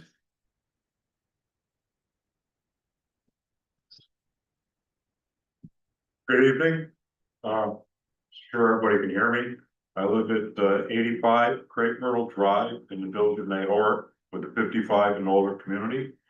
As you said, my name is Bruce Langevin, and zoning laws should typically aim to separate incompatible land uses to minimize conflict and preserve the intended character and function of different districts within a community. And what I've seen since I moved here in 2019, we certainly aren't doing that just by looking at the various storage units that we have out there. We have way too many. We have one adjacent to where we are now. And now we're proposing to put in a automotive repair. Well, the concerns that we have are increased traffic and congestion. Commercial developments inherently attract more customers, employees, and delivery trucks, leading to higher traffic volumes through our neighborhood. And as Wayne mentioned, that one of our roads, it's a private road, there's nothing to prevent them from going on there, and we bear the burden of all the repair work done. And we have trucks now that try to go through there, and there's no way to stop them because there's no barrier on one private road. As well, we have our clubhouse there, and it's open to the road. The entire parking lot is just completely exposed to the road. So we have people walking in the parking lot, walking in the road, and it would be extremely dangerous. It also will bring noise and light pollution. Businesses, especially those with extended operating hours. Yeah, I hear 7 o'clock, that's fine, but it's still, that's after dark. You're gonna have people driving through here in the dark. There's gonna be noise. The lighting is gonna have to be put up. They need security lighting. It's going to be cause light pollution. It's also gonna have a detrimental effect on our property values. The presence of a business can make adjacent homes less desirable, which may cause residential property values to stagnate or even decline. The contrast with higher values often found in quiet, strictly residential zones. Changes to the character of our neighborhood. Residents typically seek a quiet, harmonious community environment, especially our community of 55 and older. Commercial activity can fundamentally alter the aesthetic and feel of the neighborhood, making a more crowded or commercialized and putting off potential home buyers who prefer a purely residential setting. Environmental concerns. Certain businesses, particularly industrial or high intensity uses, can introduce issues such as odors, chemical waste, and air quality concerns. And I'm sure with the repair of cars, you're gonna have oil, you're gonna have gas, and now we're going into electric vehicles. And these batteries are flammable. They can explode. So if we have those in the yard where they have 70, 80 yard cars sitting there, if they're in the middle of that, that's a problem. It's going to put an infrastructure strain. The commercial properties often require more robust infrastructure and public services with water, sewage, and police and fire protection. Existing residential infrastructure may be inadequate to handle the increased demand. Reduced quality of life. The accumulation of these factors can lead to a reduced overall quality of life for the residents, especially those of us that are 55 and older. I worked for many, many years to be able to afford a place and a 55 and older to enjoy, and it may sound morbid, but it's the last chapter of my life, and it's the last chapter of many of our lives that are sitting in there. We deserve the right to have a quiet neighborhood that we don't have to worry about safety, where we can do what we want to do safely. And finally, the aesthetic and the aesthetics of a commercial building, it's going to have a different design. It's not really going to fit in with what we have. It doesn't belong in our community, and I just think it'd be a travesty if you were to approve that today. Thank you. Thank you. Next is Susie Morris.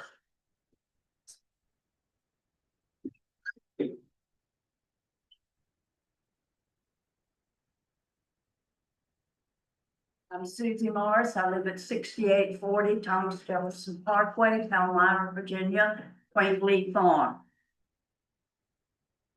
Goodson's Auto Repair Shop does not fit, not compatible. It's nothing like the businesses there.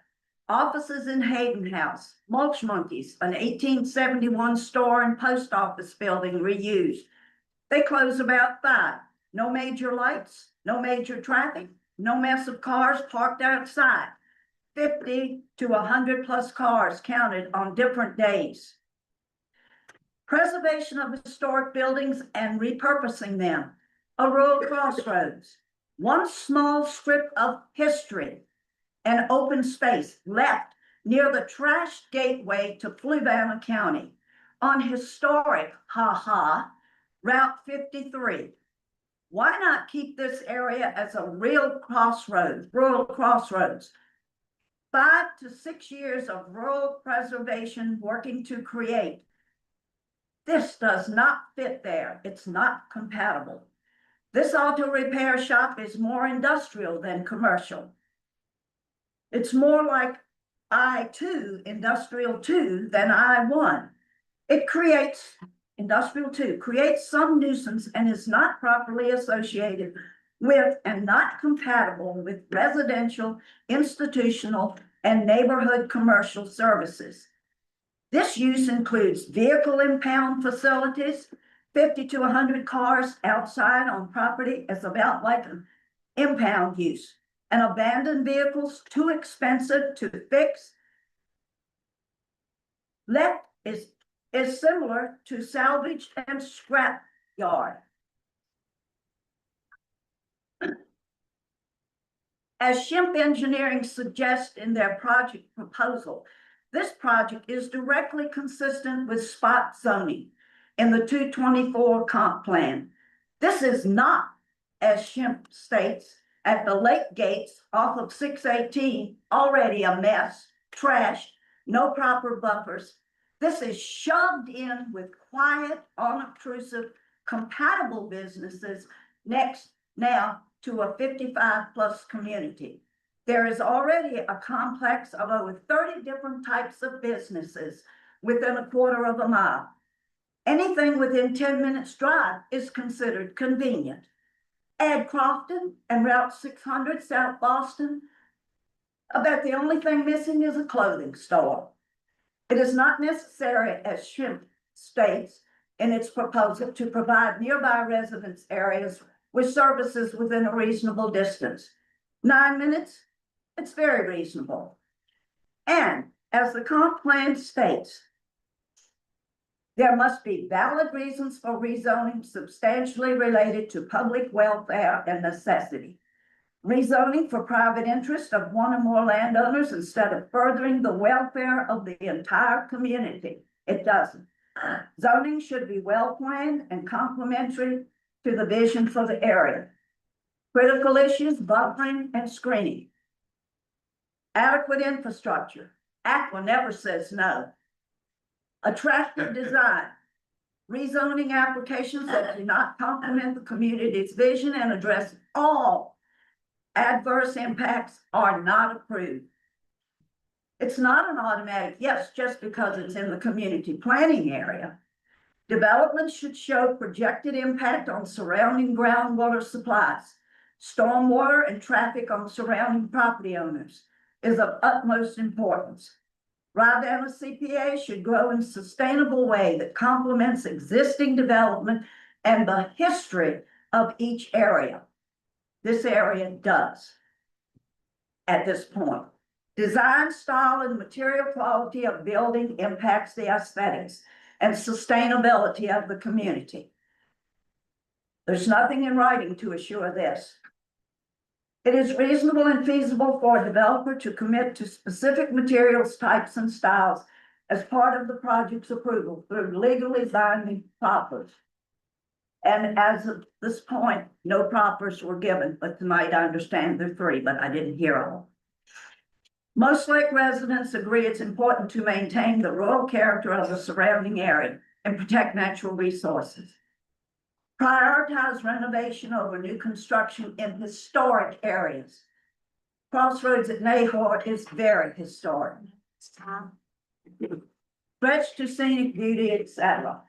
Often these areas are in gateways to the county, unfortunately. Thank you.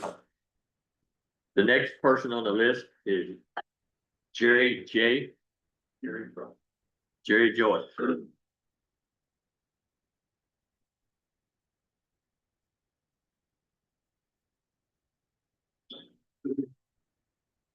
Gary Joy, 160 Creek Myrtle in Nahor Village.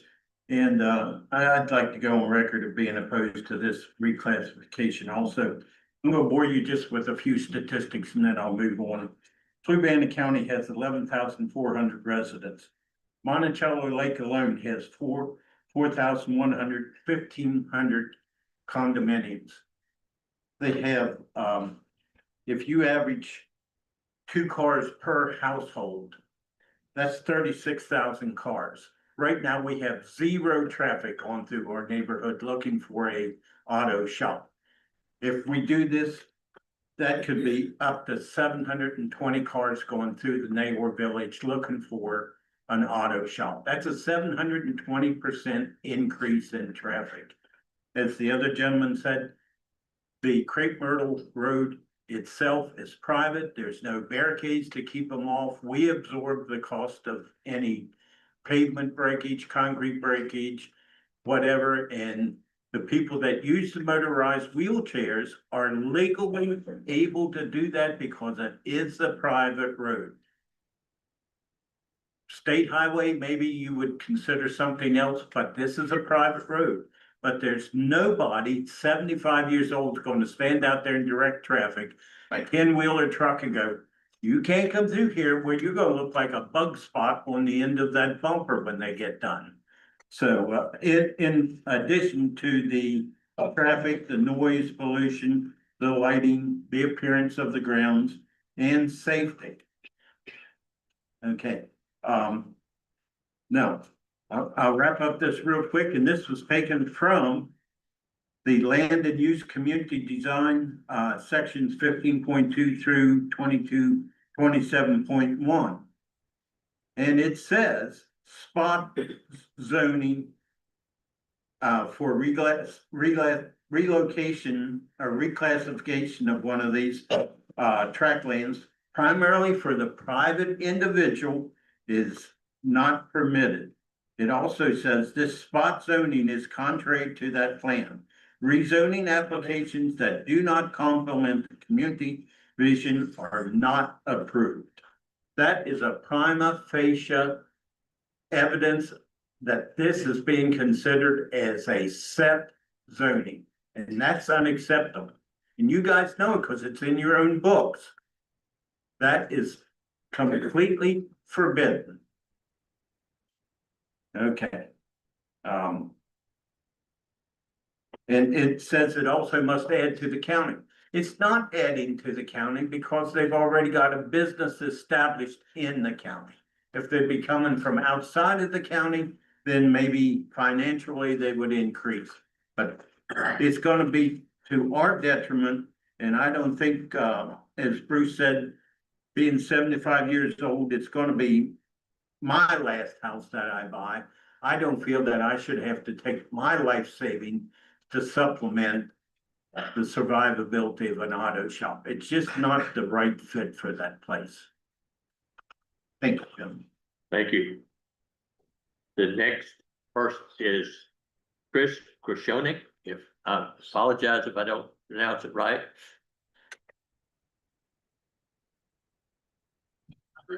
I'm Chris Kravetsky, 83 Mulberry Drive. I am a resident of the village's neighborhood.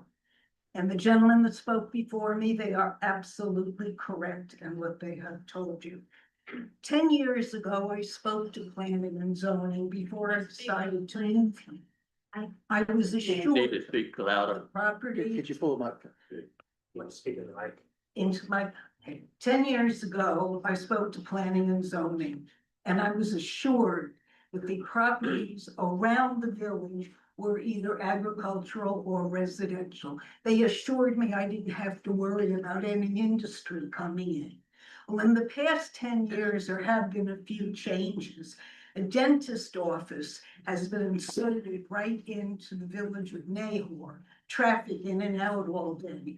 On the south end of the village, there has been approved an electrician business. All of the trees that used to be a buffer between the village of Nahor and Food Lion have now been removed. No more buffer there. And there's going to be a commercial business there, an electrician, I'm told, with also storage facilities in there. So there's two new items there that are commercial that we're dealing with. Now, also, since the beginning, Mulch Monkey was there. In the beginning, they were a little garden center. They sold flowers and things. Well, their business has changed and they are now like a supplier of garden rocks and mulch. So there's also truck traffic coming in and out. So we're dealing with that. We have been good neighbors and we have accepted that. But what is proposed now is unacceptable. I am vehemently against this. This business is not a Pilates studio, a cafe, a flower shop. It is an industrial complex. And with that, as the gentleman who spoke before me, comes all kinds of stuff. Traffic, noise pollution, light pollution. We can't walk on that street. And for the people that know me, I wear 2 hearing aids. And when I walk on that street, I have to be really, really careful to make sure I know where the cars are around me. So for me, this is a real danger.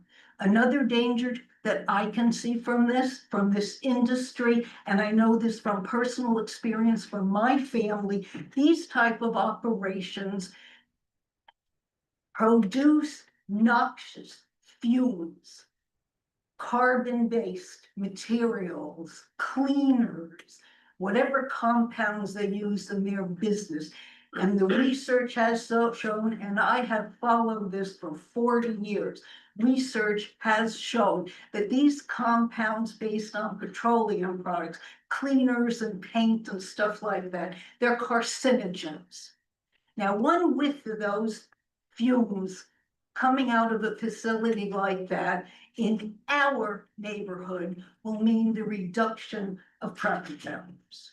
But those fumes also indicate something else. Those indicate carcinogens in the air we breathe. I moved to the village of Nahor because I was assured there would be no commercial. The air was clean, and that is why I moved there, for the clean air and the peace and quiet. And I'm sure most of the people, my neighbors, have moved there for the same reason. This industrial facility will change that.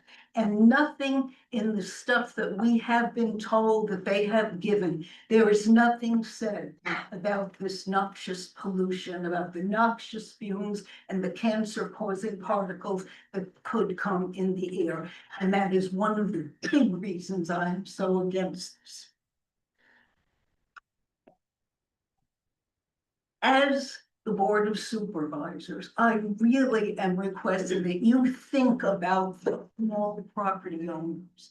The people like me, we don't own acres, we own a little plot. And I'm thinking, think about us, think about our neighbors, we're all senior citizens. We've worked hard our lives, and we do not need an industrial complex next door to us. Thank you. Thank you. The next person on the list is Donna Otaguano.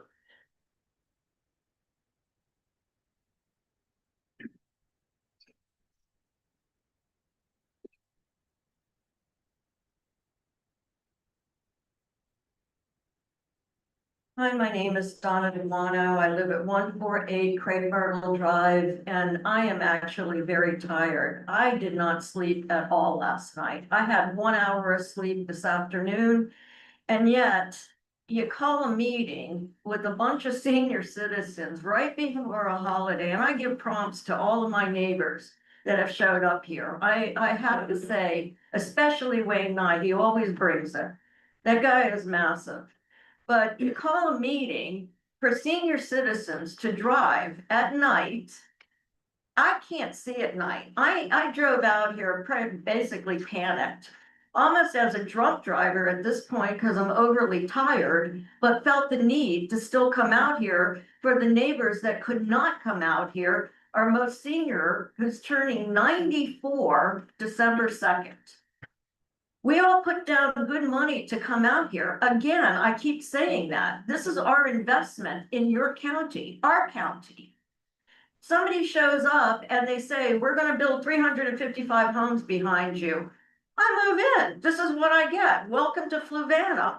I talked to Eric Dahl. You know what he said to me? Well, you should have checked it out. You moved into a CPA area. I came out of the communist country of Chicago.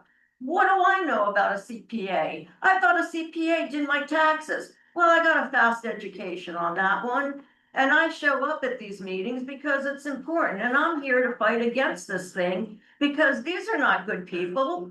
Who are good people that put a garbage dump behind a 55 and older community? And it's going to turn into that because there's no oversight. Once these things go in, this will turn into a garbage dump. You already heard it. 90 cars. If these people want a facility, go buy a piece of land, build your house, and put your garbage dump next to your house. But do not come in again to our communities because you want to buy a piece of land and impose industrial, non-compliant to the vision of what I thought this county was. And again, I am actually at the verge of working against the county, telling people do not invest in this county. There is no reason to put your hard-earned money, especially after the Zion's Crossroads data center. Why? Why? Why come here? We were sold that this was a rural county. We wanted to be. What is Jennifer Schmeck doing? What? I don't know. She's doing ribbon cuttings for Papa Joe's.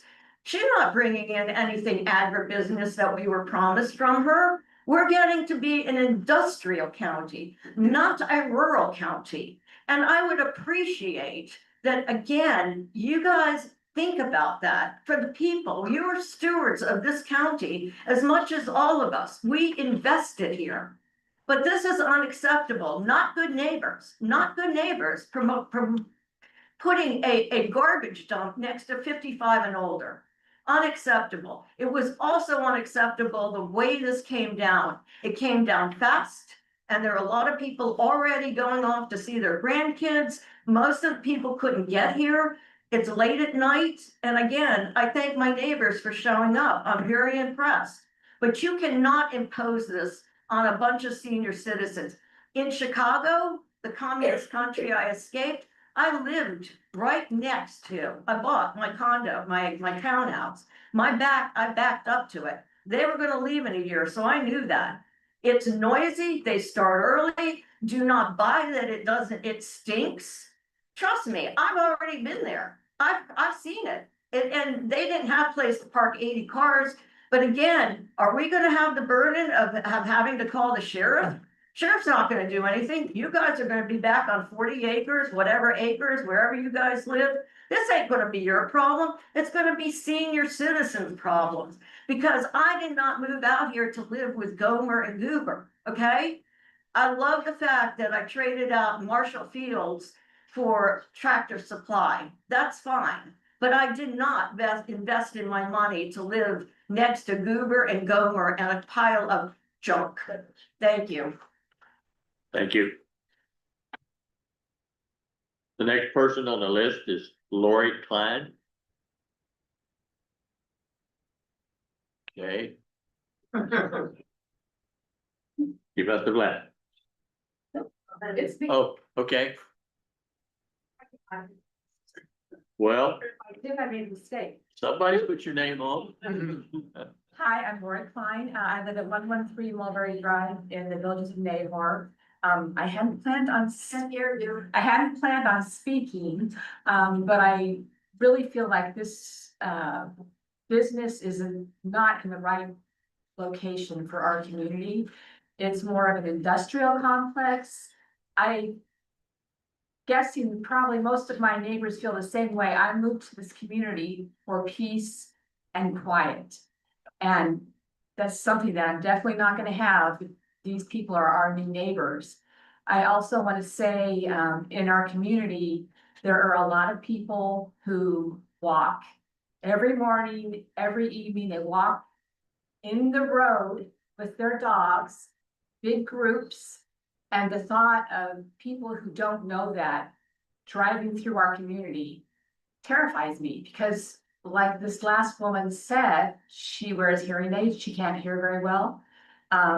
It just seems very dangerous to me. I also feel like this is going to really drop down my property value on my home. And that's, not good. So anyway, very impromptu, but I just feel like this is not a good fit. I could see a coffee shop, I could see, we have a dentist's office there. But an auto repair with all traffic coming in and out, I just can't see that. Another thing I wanted to point out is that road that they're talking about where the entrance would be to this development. There are big trucks going in and out from Mulch Monkey, and I can't tell you the amount of times I'm coming home off of 53, making that left-hand turn, and there's a huge truck taking up the entire road. And I can't get past them. So the thought of so much more traffic going on that road, it's just not gonna be good. Anyway, thank you for your time. Thank you. Next person on the list is Joe Chesser. All right, Joe. Yeah. I didn't plan to talk. I knew, everything these people have said. I have about 15 steps from where this place is gonna be put in. It's gonna ruin my walks. And it's not a very safe place to have that garden way filled with more traffic. And I'm not looking forward to this development at all. Thank you. Be careful. The next person is James Van Assel. I cannot get the rest of it. Do what? You never pronounce my name properly, that's all right, I'll tackle it. Well, I tried.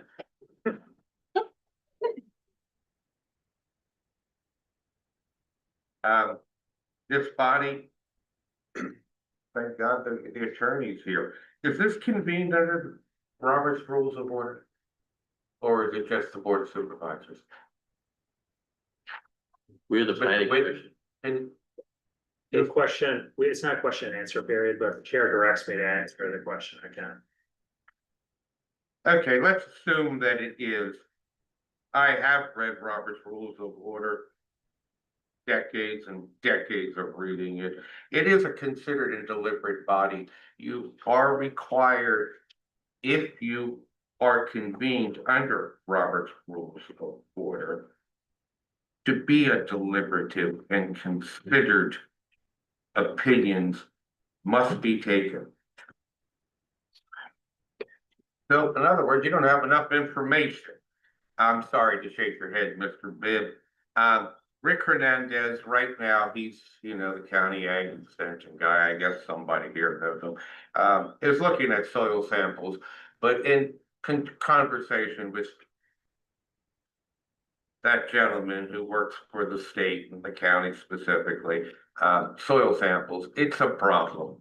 The incline, it's going to get there. Essentially, I like Goodson's Auto Repairs. I think they're wonderful people.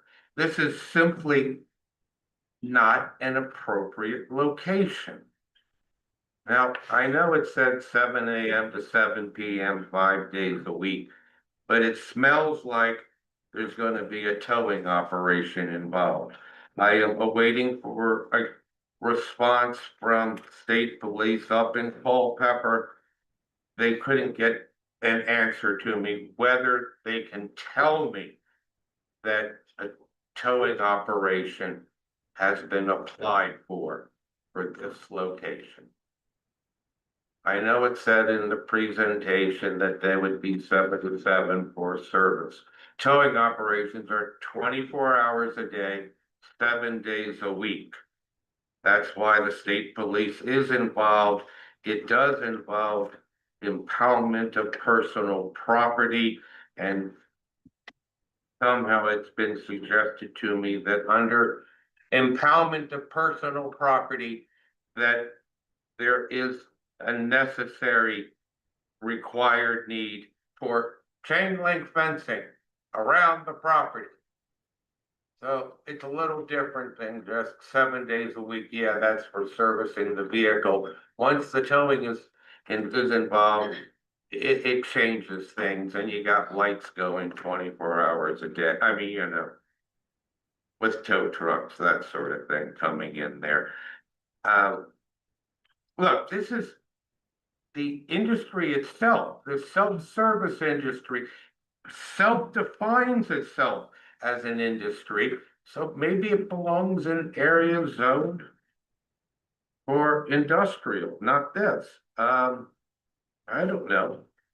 It says 28, or rather it says 25, corrected to 28 parking spaces.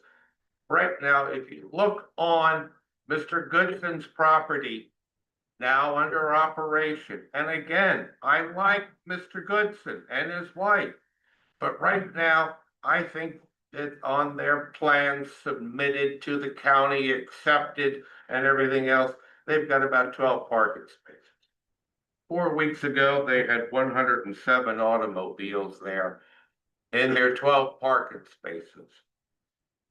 4 days ago, they were 73. Stopped by today, bright and early, before anybody was awake. They're down less, but still, just because you say it's 28 parking spaces, doesn't mean they're not going to shove.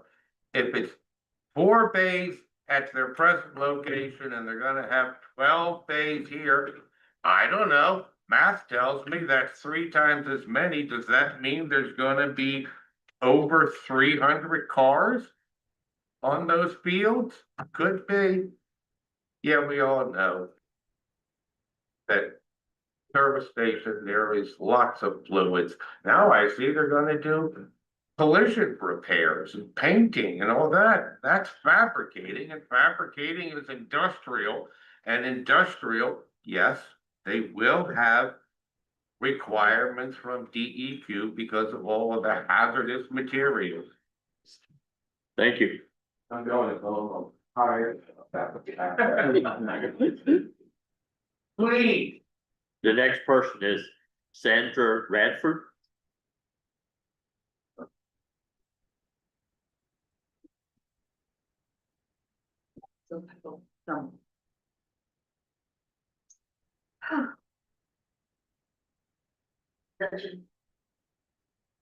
I was hoping I wouldn't have to be up to guys, talk to you guys again after 2021, that fiasco. Sandra Radford, 121 Mulberry Drive. I'm out. Sandy, could you speak into the mic, please? Am I not speaking into the mic? It's not speaking up. Okay, you got it. All right. So I'm against the particular SUP for various reasons. The comprehensive plan is one document I've been asked Mr. Fortune to send to you this afternoon, which is along with a couple other ones online. Thanks for doing that. And those are the things on which I'm referring. A lot of things I was going to say have already been discussed, so I'm going to have to try to keep this a little shorter.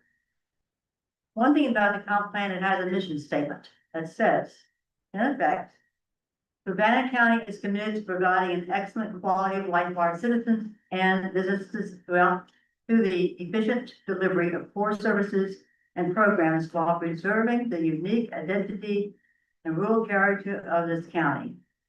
And a lot of things people are talking about the fact that it's going to impact the rural character of our first corridors.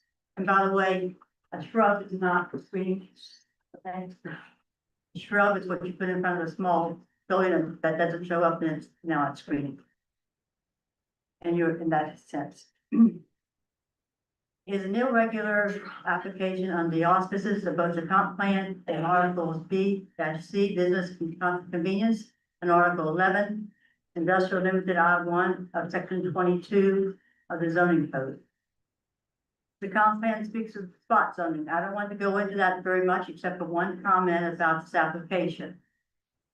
Spot zoning doesn't really apply, but in the application, it says in here, the property offers the ideal opportunity to realize business development directly consistent with spot zoning recommendations put forth by the Urbana County Comprehensive Plan 2024.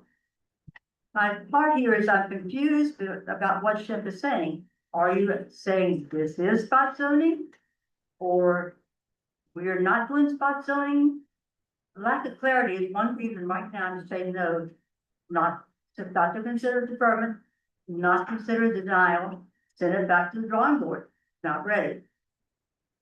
In fact, this afternoon it came to my attention, there are some parts, I would call this, what they call the dark parts of this whole application, wherein certain documents that were supposed to be here tonight to be presented aren't in fact here. This county can speak to that. I also challenged it about talking about business plan falls under village concept. In the page 41 of chapter 2 of the comp plan is a little item at the table, a chart that shows the different characteristics of our places we live in. One being like a regional employment section or a village section. Now, why is that important? Because column 5 addresses the attributes of the village concept. Under mixed uses information, the village mixed uses consist of 10 to 25% storefront retail, 10 to 25% civic, 10 to 25% office, 5 to 25% restaurant, 25 to 50% multifamily residential, and 25 to 75% single family residential. I don't believe an auto repair center is a facility, a retail facility, but light industrial as shown under the regional employment column. Article 10, that's the B1, old B1. It limits the provisions of height of a building, horsepower, flammable liquids or explosives containing emission of fumes, odors, or noise. Anyone who maintains a personal automobile or truck knows that those things are inherent to the running of a repair shop, or now also in running of a body shop. So those things are also very, thankful. Another thing it speaks to are the chemical elements such as fluids, hydraulic fluids, and with the advent of electrical vehicles, the batteries such as lithium ion batteries, nickel metal hydride, lead acid, and ultracapacitors, which we know by experience and seen in the news many times, they're susceptible to blowing up, which then again puts our neighborhood right next door into an environment where we may be a very light chance, but there's a chance that we could be injured or hurt or worse, be killed. The current repair shop has about 70 cars on location at any one time. These are usually one-day service, multiple-day services, ones that haven't been paid for, the ones that are unclaimed, whatever. The intended building is metal, and natural buffers are very limited. It's unlikely to maintain the rural character respected by the company. As for Garden Lane, this is a easement for the VDOT. It is an easement road. It is not a regular street. It cannot be wide. It has 5-foot wide shoulders. It cannot have a center line. And it's often blocked by trucks going in and out of Vulture Monkey from, I would say, March until June. To my knowledge, because I go through there a lot. Let's see what else. That'll take care of that piece. Okay. Let me get to. Once this 5 acres was rezoned, the county has no, I repeat, no participation from here on out determining how the balance of the development fits into the comp plan. Let's say they put part or only this part of it for the building. They can put anything they want in BC zoning from that point forward, regardless of what the county likes or not. You see enough the opportunity to say no. The future build out, although no one knows what would be built out. The county has lost control, as with the Wolfpack rezoning on the Lake Monticello Road west of the Ace Hardware 3 years ago. It's now B1. Only the county ordinances can potentially cover what goes there. If it's used by right application, you can't stop anything that's going to go in there. What is it, 32 acres? Yep, 32 acres. So just ask yourself, and I say this to you board members, or your council members, planning commission members, what do you want to do?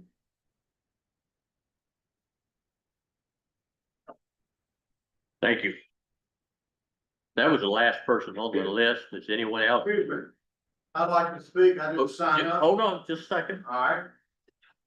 Anyone else wishing to come forward, please come forward, state your name and address. You will limit to 5 minutes. Sorry, I didn't get to sign up. Thank you. My name is John Allen. I live at 24. Do I need this? Everybody can hear me, so I can yell. I don't need this. No, use the mic, please. Use the mic, I can do it. Okay, here we go.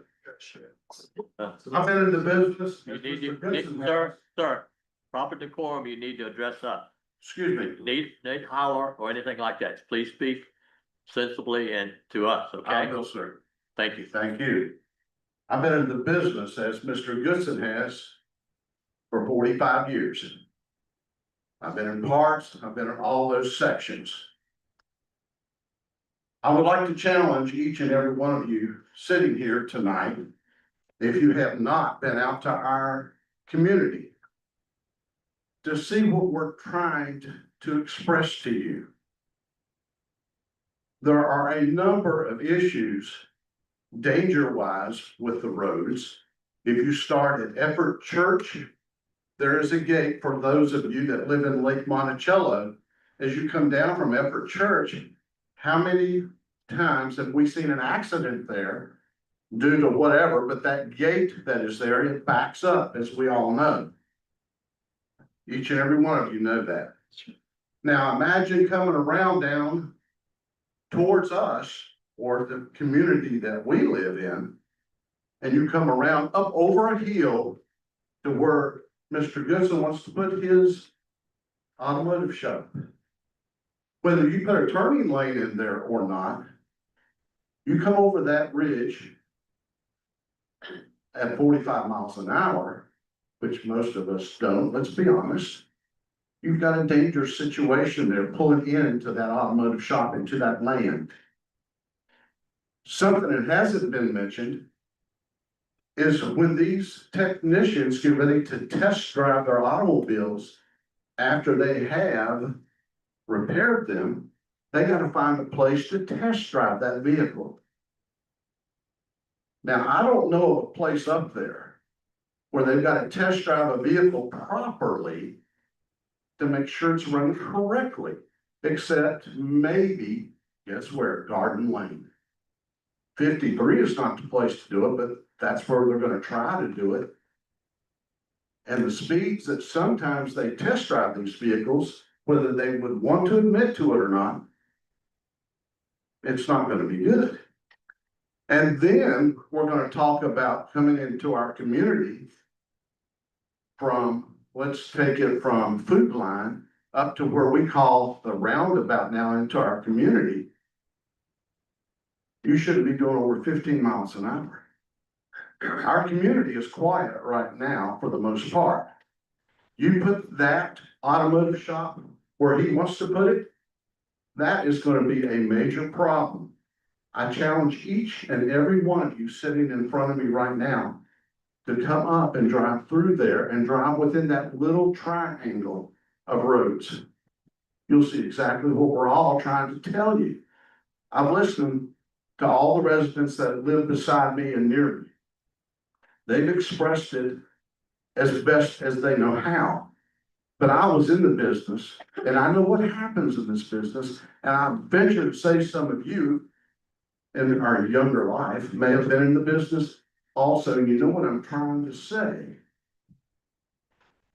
I challenge each and every one of you to take a minute out before the end of this week and before any decisions are made about putting this shop up there. It is not, as everyone has already said, it is not the right place to put this business. This is nothing personal against Mr. Goodson. All I'm saying is, take this seriously and don't just brush it off like I've heard or perceived to have heard some other things. I wonder sometimes if you really are listening. I hope you are. Because if you're not, you're doing this community a big disservice. That's all I've got to say. Thank you. Anyone else wishing to come forward, please come forward at this time. You'll be allowed 5 minutes. Please state your name and address.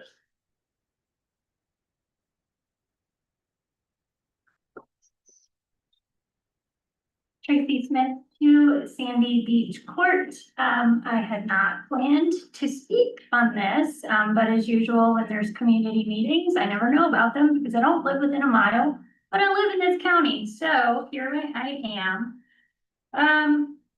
I think I'm gonna be the unpopular opinion on this one, and that's okay. I get really excited when we get small and local businesses.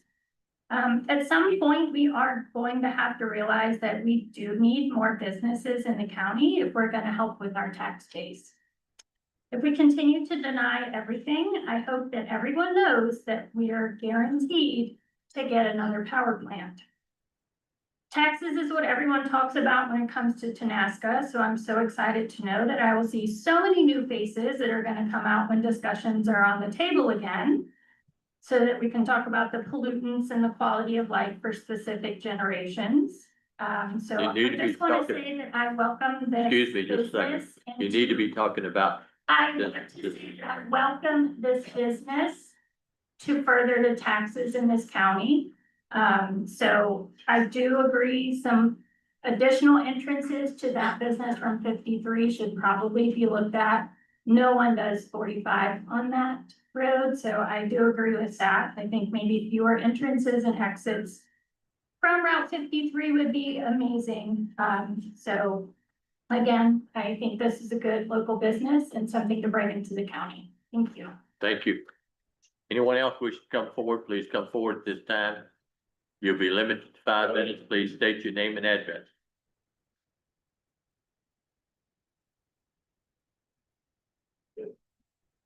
Good evening, I'm Michael Montgomery. I live at 180 Village Boulevard. This morning when I drove into my community, as I come around the circle, I'm looking very closely because I know my friends are out walking early in the morning. They're usually walk 2 or 3 abreast so they can talk to each other. This is a very friendly community. I'm 77. I'm probably near the average age in the community.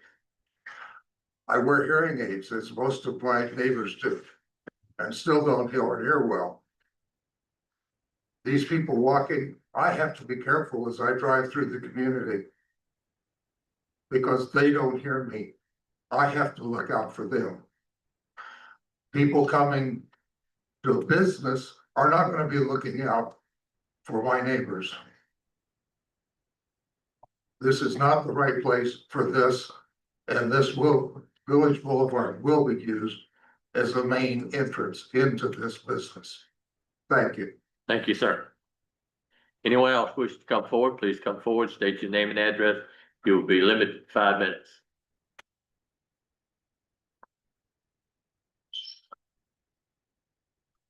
My name is Colby Goodson. I live at 82 Ponderosa Lane. My father and my stepmother came up earlier and spoke. Just some of the issues that have been talked about tonight, like the towing thing, I can answer that question now. Please. The towing thing has not been applied for. I'm not planning on running a towing shop out of that location. I currently am a teacher at the middle school. I have the fun job. I teach health and physical education. I'm not in the SOL classroom, but I'm currently a teacher. I put in my resignation. December next month is my last month working at the schools, the middle school. Then I will be at the shop with my father, and lights have been talked about. Currently, we're within 50 feet of Lake Monticello. Houses behind us. We've never had complaints. We don't have any lights shining on neighbors now. Noise complaints have been talked about. It's a climate controlled shop. We have AC in the summer. We have heat in the winter. We keep the bay doors closed. We don't sit and let cars run. Due to it being a climate controlled shop, if you run cars in the shop with the doors closed, you're gonna have health issues, and we try to avoid that. I think the biggest thing that I wanted to emphasize is that it is just a family run business. Throughout this process, I know my father and my stepmother have been told multiple times from people, you know, that they can make this financially hard on us and stuff like that, and they're correct. Route 53, we would love to do that, but as we stated earlier, it would have to be financially feasible for us as a family. We're not a large corporation who has millions of dollars to go around. We would love that if that is possible. We met with some of the people at the villages. We talked about the pork chop to try to keep people out of their subdivision. And that's something that we will have to educate our customers on. And that's not saying that every person will be perfect.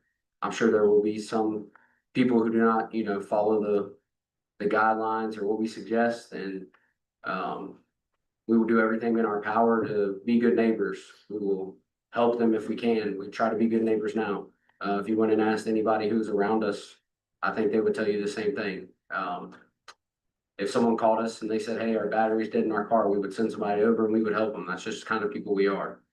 And I think the biggest thing I'd like to emphasize, I've been working in the shop with my dad since I was probably 14, summer, stuff like that. And he's about as good of a person as I've been around. And that I know can sound a little biased, but that is the truth. He will help you however he can. It's a family run business. I'm getting out of school because I hope to take it over whenever he decides he's done. I have a 3-year-old son.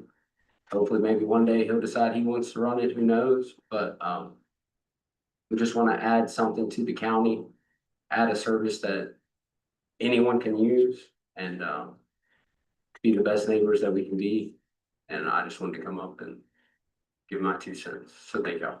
Thank you.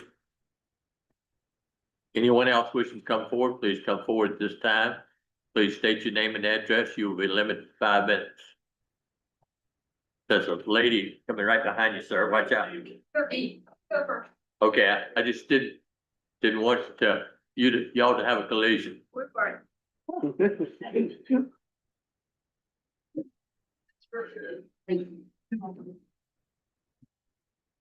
Hi, I'm Jennifer Kingery Ruffner. I live at 11 Zephyr Road. This is the kind of the first that I'm hearing about Goodson's wanting to expand. So I don't really have an opinion about the location, but I just would like to emphasize that they are a wonderful local business. And they're needed, the expansion is needed. If you call to get an inspection, I mean, they're both way out. I took my car there recently and, needed a tail light. They put the tail light in, they didn't charge me.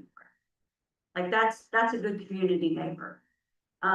Also, I drive a car with hand controls. They always make sure that, when my car is finished, it's parked in a location where I can access it and get to it. And so I just want to emphasize that they're a small local business and that that's what we should be supporting. Thank you.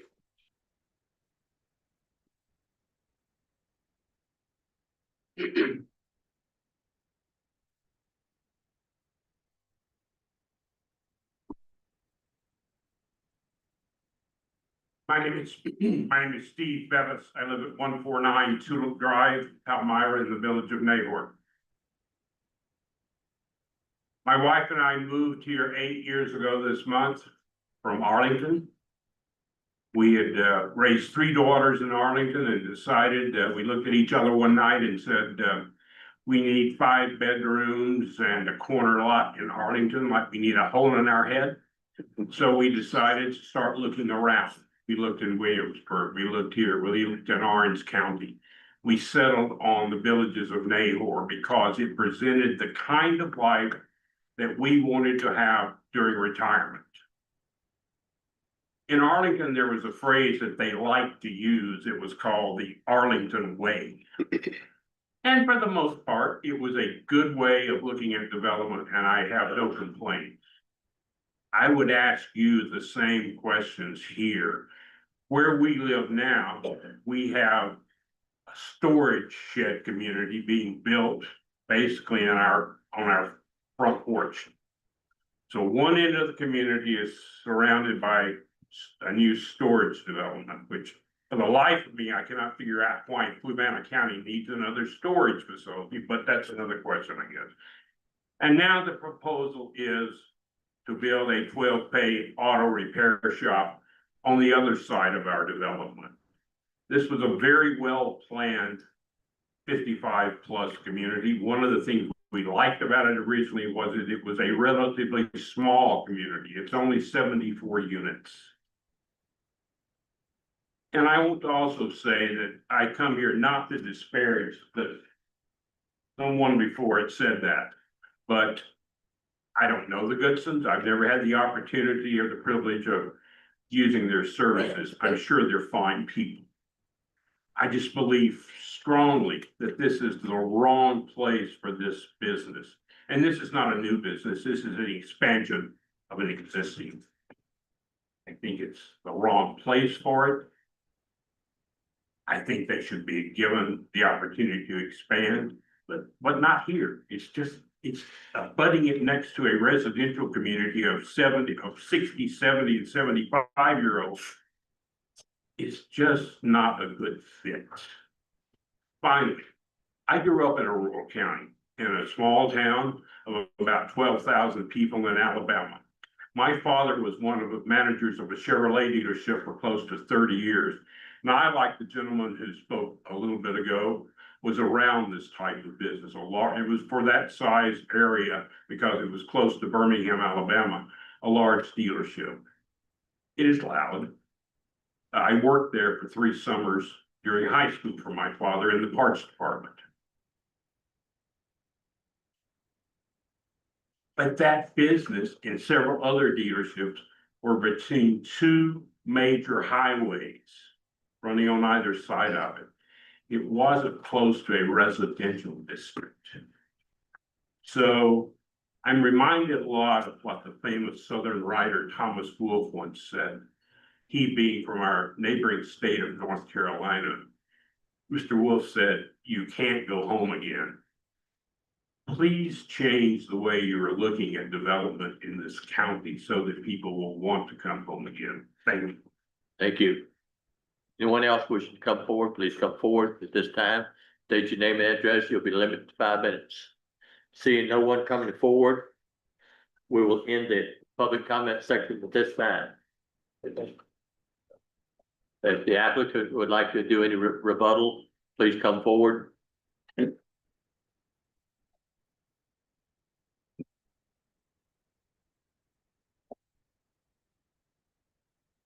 Yes, thank you, Justin Schimpf, back for the. And one thing I should clarify, there was bad wording in our application, that worded spot zoning, because it's not spot zoning. Spot zoning can only serve one person, but if you create an opportunity for a business that serves customers, those individuals all benefit. I think what you hear, and this is gonna be probably every zoning case that comes up now, there's a conflict between an inconvenience, traffic increases that may happen, or noise to the community, versus the balance of people who are trying to run businesses, create jobs, great tax revenue, that need places like this to have that opportunity. Goodsons are not doing auto body repair, there's no painting, there is no trucking. Happy to prop wrap those kind of things if they're concerned. They have a family-run auto repair business, they want to continue that. There needs to be some more discussion about that, we're happy to do that. But that is what they seek to accomplish. It is not easy to find land for this sort of use. This is in a community planning area. It's already zoned commercial. It was decided 20 years ago. This was a commercial area to be used as a community services for folks who live there. And it didn't materialize as office or a restaurant.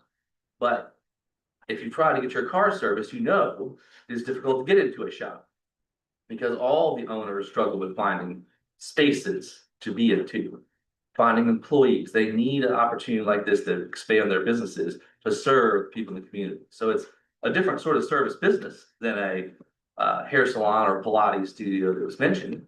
And because of that, there could be more setbacks, more screening, things like that you will have in your ordinances to address those concerns. But there's really, anywhere this goes, if it's not here, someone's gonna come along and there'll be similar complaints about this business next to that location. And it's true, because there's going to be conflict between people who are running a business, trying to serve the community, and people who just don't feel like they need that.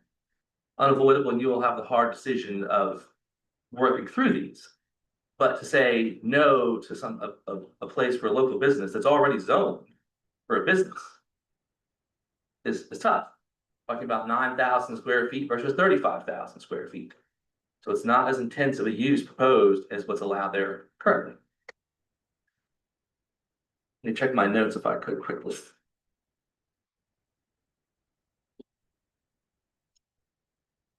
Yeah, we are certainly committed to trying to get that entrance out onto Route 53. And it's just not going to be something we can settle zoning, but the question really is about, you have a property zone commercial, you have opportunity to amend that to allow local business that serves the community continue to do so and expand their services. And I have numbers we can flip up if we want to go in my presentation. The traffic impacts from the size of the operation they have are less than what's allowed by right already. And that, just as a hypothetical, we ran 5,000 square foot restaurant and a 5,000 square foot office on the property. That generates more traffic than the Goodson's auto repair business does for the trip generation numbers we use for traffic studies. So as an example, to say that this property will have no traffic off it, it's not right. There'll be something done with it. And the opportunity here is for Goodson's and their local business to expand so the community way. I think it'd be very beneficial to many people.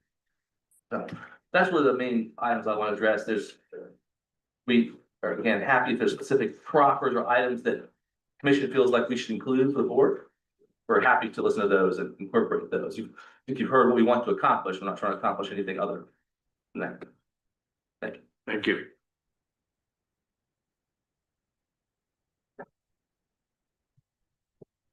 Are you finished? No, I'm not finished. No questions for me? Oh, I do have a question. okay. I'm more a clarification. At the community meeting, and maybe I might have misheard this incorrectly, but I thought it was said that they were moving from one location to the next, not adding an additional location due to higher rent. And I think I had two other fellow commissioners that, was that what was said, or The question came up of whether they were doubling up or not, and I don't think it was ever never really answered. answered? So now tonight I hear that it's an additional facility. Can you clarify that, please? That's correct. I think at the community meeting, I don't know that the folks who were working for me there knew exactly the answer to that. But the answer is, this is the second location. They want to expand their business because they have not space.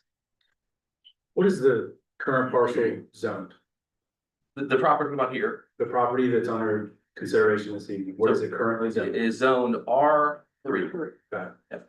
And are you saying that it was, you said this several times, it actually was zoned business, are you saying that because it was previously some decades ago zoned business and then rezoned to R3? Because I think it's kind of making some folks confused. You keep saying it's zoned business, but it's actually zoned R3. Yeah, let me clarify that. R3 is residential title, permits businesses and commercial within it. So But not this one, correct? this one does. This property is zoned R3, but actually, if I read the table, only permits commercial uses. But I guess what I'm asking is, I understand that R3 does permit businesses, doesn't permit the use that you were specifically looking for, correct? It does not allow auto repair. That's correct, yes. From other commercial uses are permitted. Yeah, I think part of the question is we have all these developments that come up. When Villages of Naval came up in the master plan, this spot was for commercial. Colonial Circle, there was supposed to be 8,000 square feet of commercial that went along with that. None of that ever seemed to come to fruition in the end. And with this one, this parcel, the way I understand it, in the master plan for Nahor was for those supporting businesses, the restaurants, the stuff like that. At least that's the way I understand the presentation tonight. That's right. Yes, sir. I just wanted to clarify the need because it was indicated and I get what you were saying. I wanted to clarify for the room at large that yes, there are businesses that are allowed under R3, but the reason for the rezoning specifically is because the use that is intended is not under that category. So I just kind of wanted to clarify that for folks and clear up any confusion that was perhaps related there. But there's nothing in the current zoning that prevents houses, right?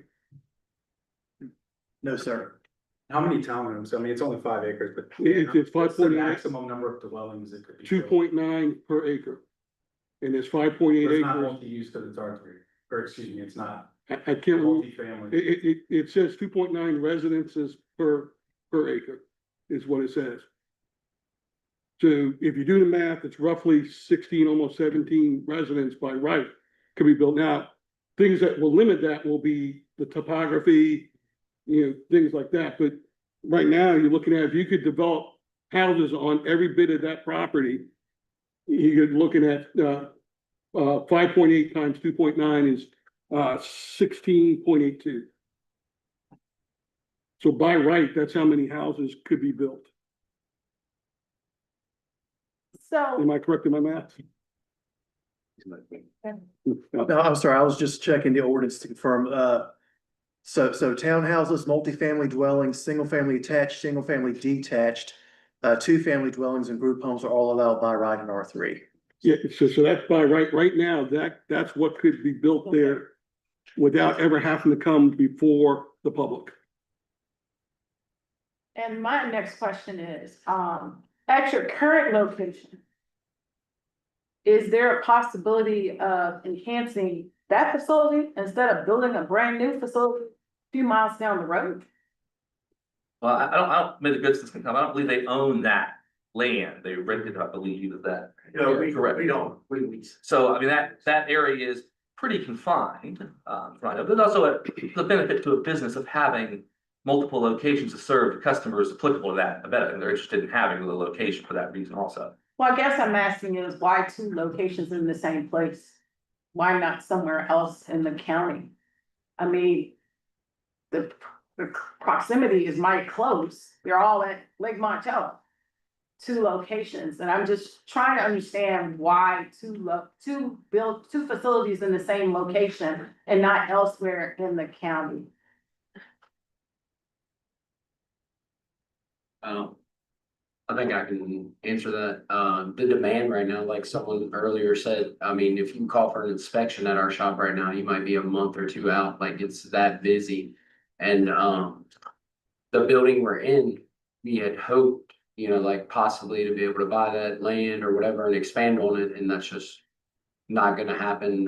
We've talked to the people and it's just not gonna happen. So that's why we got this piece of land hoping to expand and build a bigger shop to meet the needs of the people that use our services and, you know, come to our business and stuff like that. So I know it sounds crazy to have two of them that close, but I mean, we book out right now weeks on jobs. Like if it's something that needs to be done, you know, for somebody to get around, we try to make it a priority. But if it's something like, you know, someone is at 50% on tires and they decide they want tires, you know, they might be booked out 2 or 3 weeks just because we're so busy on the schedule right now. We're in inspection, just stuff like that. Okay, I guess what I'm getting at is there are other auto facilities in Fluvanna. You got Max at Zion Crossroads. You got Schultz who does inspections. I'm just trying to understand why you guys want to put two facilities in the same area and maybe not in Columbia or Fork Union or something like that, where you would even serve even more people who don't normally know that you exist. I mean, I live in the Zion Crossroad area. I've heard of you, but thank God I never had to go to you. But it looks like you would spread out a little more somewhere else in the county instead of in the same place. I guess is what I'm asking. I think we get customers from all over the county. But I'd say a majority of our customer base is at the lake right now. And, I don't know if you call it loyalty or whatever, but just trying to take care of the customers that you already have. Like, it's not that we don't want to expand, but we already have so many that it's hard for us to keep up with the location that we're at. So building another location in the proximity takes care of those customers who have been with us for the past 4 or 5 years since we opened the doors. And let me ask one more question. Hazardous materials that you all have there. Can you explain to me what is there? How you are storing it, and then how are you disposing it? Does anybody? Yeah. Since it's gonna be put close to a residential area. I know we have oil drum. I'll let you. Yeah, basically our oil waste, we burn, that's our heat. Mhm. Antifreeze gets picked up on a monthly basis. And that's about it. That's only basically the two biggest hazardous material that we basically, everything gets, our oil, we don't use all the oil for heat. So basically, we have a company come in and pay for it. So it's profitable for us, you know, to sell it to recyclers.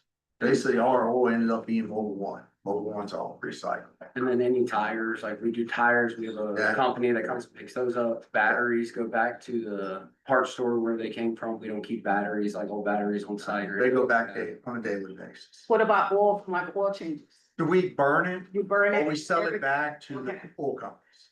Okay, Yeah, that's, actually, they pay us for the old oil.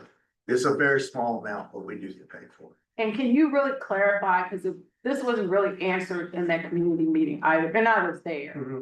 How many bays are you actually proposing to put at the 12. facility? It's 6 bays, Mhm. just double deep. Okay, You know what I'm saying? That's Yeah. about 60 feet. So it'd be- 6 doors. Yes. and then how many parking spaces? I guess I'm thinking of Max Auto, you know? Yes. And they have parking spaces where you can park your vehicles. But are you gonna have additional tarred in asphalt parking spaces? Or are these vehicles gonna be put in the grass area No, somewhere? There won't Or, be any. so do you know how many? This, Roughly, what I would say ideal for us would be 75 to 80 at that location.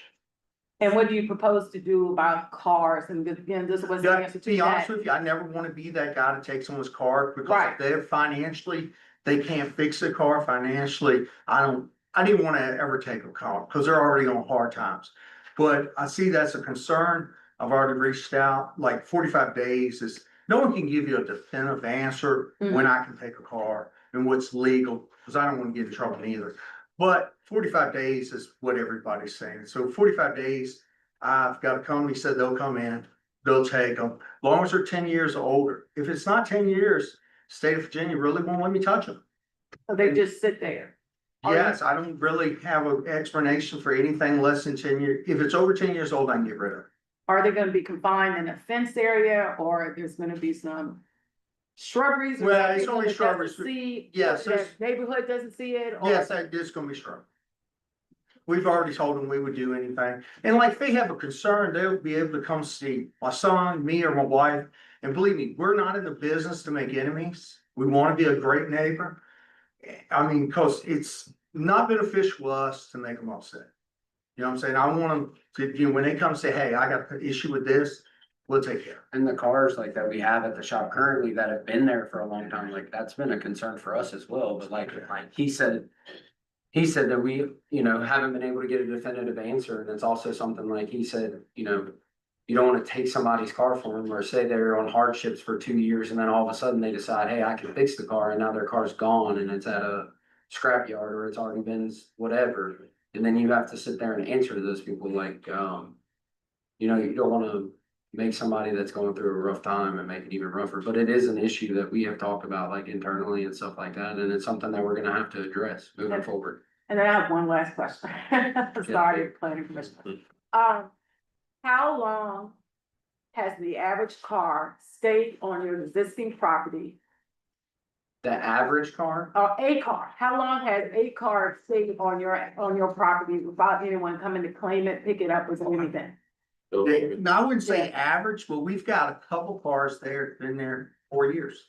You know, 4 years. I mean, but we're just gonna have to cut that down to 45 days and then have to go to scrapyard.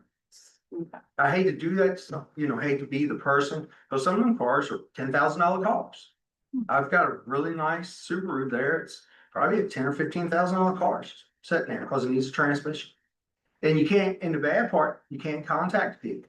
They won't answer the phone, they avoid you. And I'm not, you know, I've never charged 1 day storage. Most places charge you $45, $50 a day once it's there for 3 or 4 business days. I haven't done that, but I guess that's something we'll have to move towards. And we'll have to just start getting rid of the cars. Since it's been brought to, we've already removed like 5. You know, I'll call customers, talk to them personally and say, hey, if it doesn't go, it's going to the scrapyard. So we have had some picked up. And that will get better very shortly. and I would say the average car stays on the lot at the most 2 days. 2 days. At Yeah, the we- most, 80%, 90% of cars. Yeah, because you can see a big difference, like on a Friday, if you come there on Saturday, you can see a difference. Yeah, how many cars we turn over in a day? Our average car intake and out that on a daily basis, 30, 40 cars. If that location, Thank you. no problem. Anybody else have any other questions? I have a few, unless anybody else wants to step, just in my meeting, but do have some questions if y'all don't. Yeah, I have. So in order for you to proceed forward with your plan, we have to rezone this property to B1. Yes, sir. Are you willing to add to your proffered conditions that this shop is the only thing that will be built on that land? I would rather not. The reason I say that is, I've got a kid that's in the medical field and she's furthering her education. And maybe we'll say 10 years from now, she wants to open a local practice. You know, that would hinder me. I got commercial real estate and I can't help her out. And most everything me and my wife do is for our 4 kids and our grandkids. That's all we have, you know, so that's all we do this for. And basically what we're putting up is our life savings and our future earnings for the next 10 to 15 years. You know, it's because me and her could just take, you know, the money we have, sell our assets we got, but we don't want to do that. We want to build a business for our kids to inherit one day. The other, it's an observation. Yes, sir. And that is that in the area we are all are wishing to do this. Yes, sir. You've heard and since you've been there for 4 years, you know. Yes, sir. That there is a historical context to that area. Yes. In the buildings that exist there that have been repurposed. Yes, sir. As businesses. And although the land that you're looking at was originally in the master plan for that subdivision that's there, going to be offices. Or businesses Retail, like like- that. was it Yeah, like, retail? yeah, retail. So, but you're proposing to put in a fairly substantial, I guess you would call it a steel structure. Yeah, auto repair facility, yes. And the structure you're in now is a brick structure. Yes. Your nearest competitor is operating out of a brick structure. All of the buildings, the savings and loan from UVA. Yes. Just down the street from you is in a brick structure. And so, you know, one of the things that we're gonna have to look at and consider is whether or not this kind of steel construction is in keeping with what's there, particularly since 53 is one of our rural byways. Yes, sir. Right, we're trying to encourage tourism in this county. We're trying to encourage people to drive down that road. And you can see the reluctance we might have Understand. towards something that kind of, I don't want to use too pejorative a term, but you know, a junkyard like appearance, even if it's not a junkyard. Yeah, I Right, understand. I yeah, understand 70 what to you 80 did. cars sitting on that hillside are gonna be busy. I don't care how visible from 53, I don't care how big your shrubs are. Yeah. And, you know, it's just how it's gonna be. Yeah. And so these are my observations. Yeah, I understand. And You gave me some suggestions when you were at the shop. and I came to and if visit come you. Back tomorrow. Right, yeah. I took your suggestions and I fixed that situation as soon as you left. Well, I'm thrilled that you did. I know your business. I use your business. I want your business to thrive. And I'm just trying to figure out how we accommodate all these. They seem like they're directly opposed, but you know, I'd like to figure out how can we make things mesh better. Yeah. Right, that's kind of where I'm at. Yeah. That's right. And mine were comments, not questions. Yes. Anybody else have any? I have some questions, comments, coming off of my colleague. As I look at this, because the site is pretty tight. It's really tight. And I appreciate that the folks at Nahor who met with you got you to, and you worked with them to come up with a new way of getting in and out. But because that's so tight, it creates another problem, which is that 53 is a scenic and historic byway.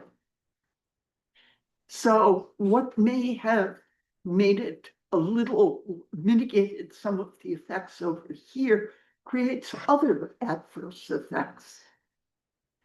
And it's hard to see this as the right place for a great business. I've used you also, recommend it to you. But this is not a big site, and as you come around that corner up. You're talking about your view site? Did you mean your line of view is what you're speaking of? I'm speaking of the character and feel of that area of the county, the neighborhood, as you come up what is a historic roadway. And a scenic roadway, not officially designated as such, but the, you know, kind of the evidence of your eyes shall leave that. My family's And been. we are trying to encourage tourism, Yes. etc. Not driven to the site and all around it, and probably did a little trespassing while we was there. Yeah. But Mr. Whitten will I think, get after me for that. But as I come up or come towards, away from Charlottesville up 53, you come around that corner. And as large as this is going to be with shrubs, it's going to be what you see in our historic entrance corridor.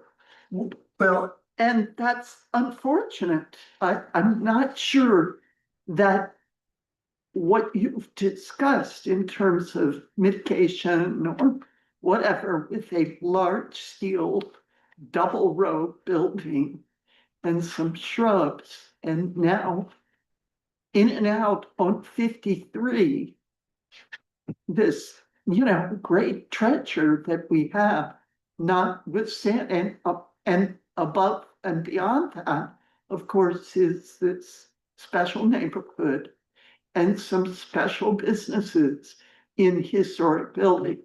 Now, my business is in historic preservation. And the fact that the building that is now Mulch Monkeys was not considered, nor Hayden House was not really considered when Nahor was built, is unfortunate. But things change because buildings like that become rarer through time. And it just really, the whole feel and character, it is the wrong place. I feel it's the wrong place, and I think you all are great. And we want businesses to thrive and grow. But this is not a great spot for a lot of reasons, for neighborhood, for traffic, for entrance corridor, it's precious. All sorts of reasons. And the moving away from the little lane to 53 actually makes it worse because you're just too tight in there. My thoughts. I, let's let everyone just kind of finish your thoughts and there's a few more questions. I don't want to. Sure. Yeah. Do Mr. that. Good, did you have some questions? Yes, just a second, trying to get some up here. So just Mr. Fortune or Mr. Whitten, off the top, it's currently zoned R3. So what are some of the things that we could see there by right at any time someone would have? Looks like business permitted, uses permitted by right, commercial uses, bakeries, brew pub, butcher shops, financial institutions, home occupations, medical clinics. So I guess the medical clinic you were talking about was by right and what's currently done. Pharmacies, restaurants, those are the kind of things that would, and then by right, or excuse me, by special use permit, commercial uses, assisted living facilities, bed and breakfast, car washes. So those are some of the things, grocery stores, hospitals, some of the things that you could do with the special use permit there.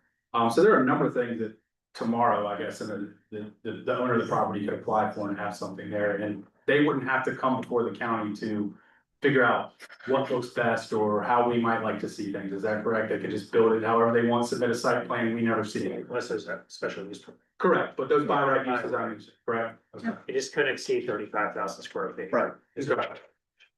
Quick question, for you guys, do you have an option on the land if it's rezoned, or who currently owns the land? Who's in VA properties? You don't own it, correct? No, You sir. don't own the property. Regardless, we're closing on it first of December, if we get approved or not. Okay, so you're closing on it whether or not you get approved? Yeah, absolutely. Okay. Yes, sir. All right.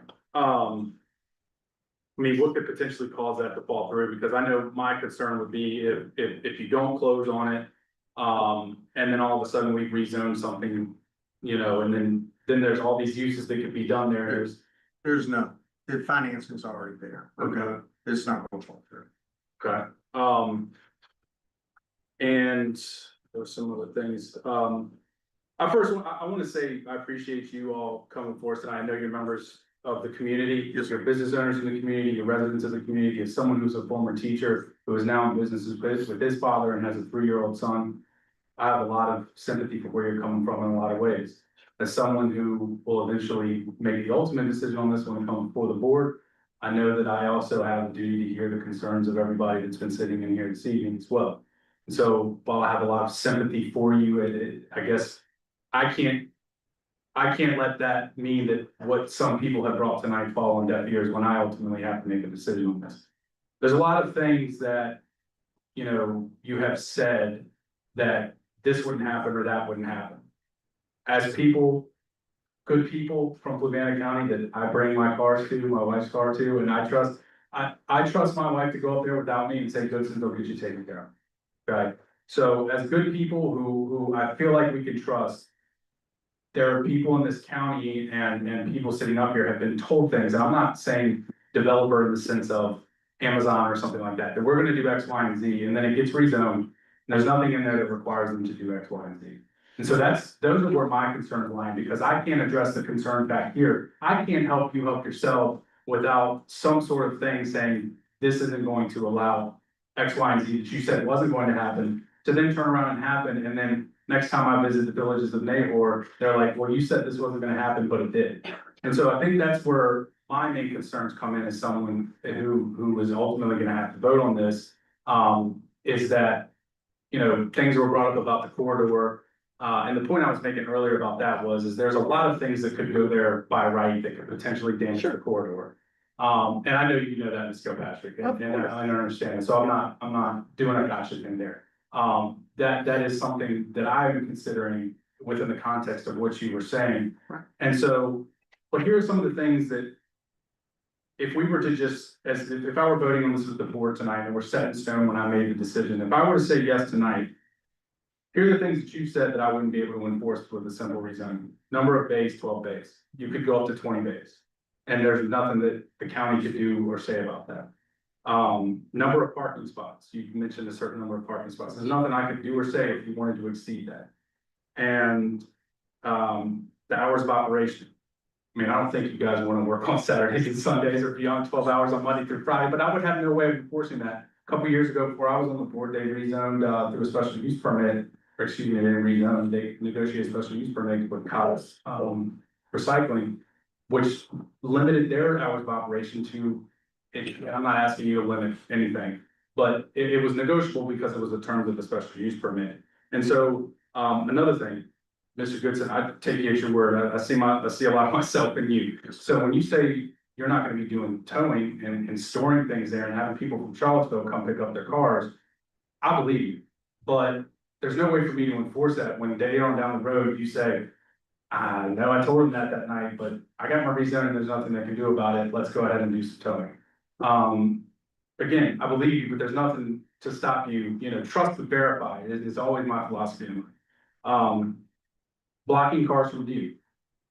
I've said that I have used you all before and I will continue to use you all again. There are a lot of cars there. You said that you would potentially require them to whatever the 45-day window you mentioned. If this were to be rezoned tonight or whenever I see it in the manner that it is, there's no way for me to enforce that. They could sit there all day. There's no way, if you pull up a satellite view of Goodson's right now, there's a lot of cars sitting out there. That's okay because it's tucked back in Crofton Plaza. Not right there on 53. So there's gotta be ways for us to enforce blocking whatever storage you have from view. And the length of time in the car stays, I already talked, but those are just some of the things that, again, I trust Goodson's, but you know, if we were to just do this, we'd be taking, you know, you at your word, and I don't think that's a great way for the government to operate when it comes to trying to find ways that appease the business plus the community that the business may be going into at some point. And so I guess what I'm saying is there's that you left in our packet here, and I had already looked this up, but you left it for us.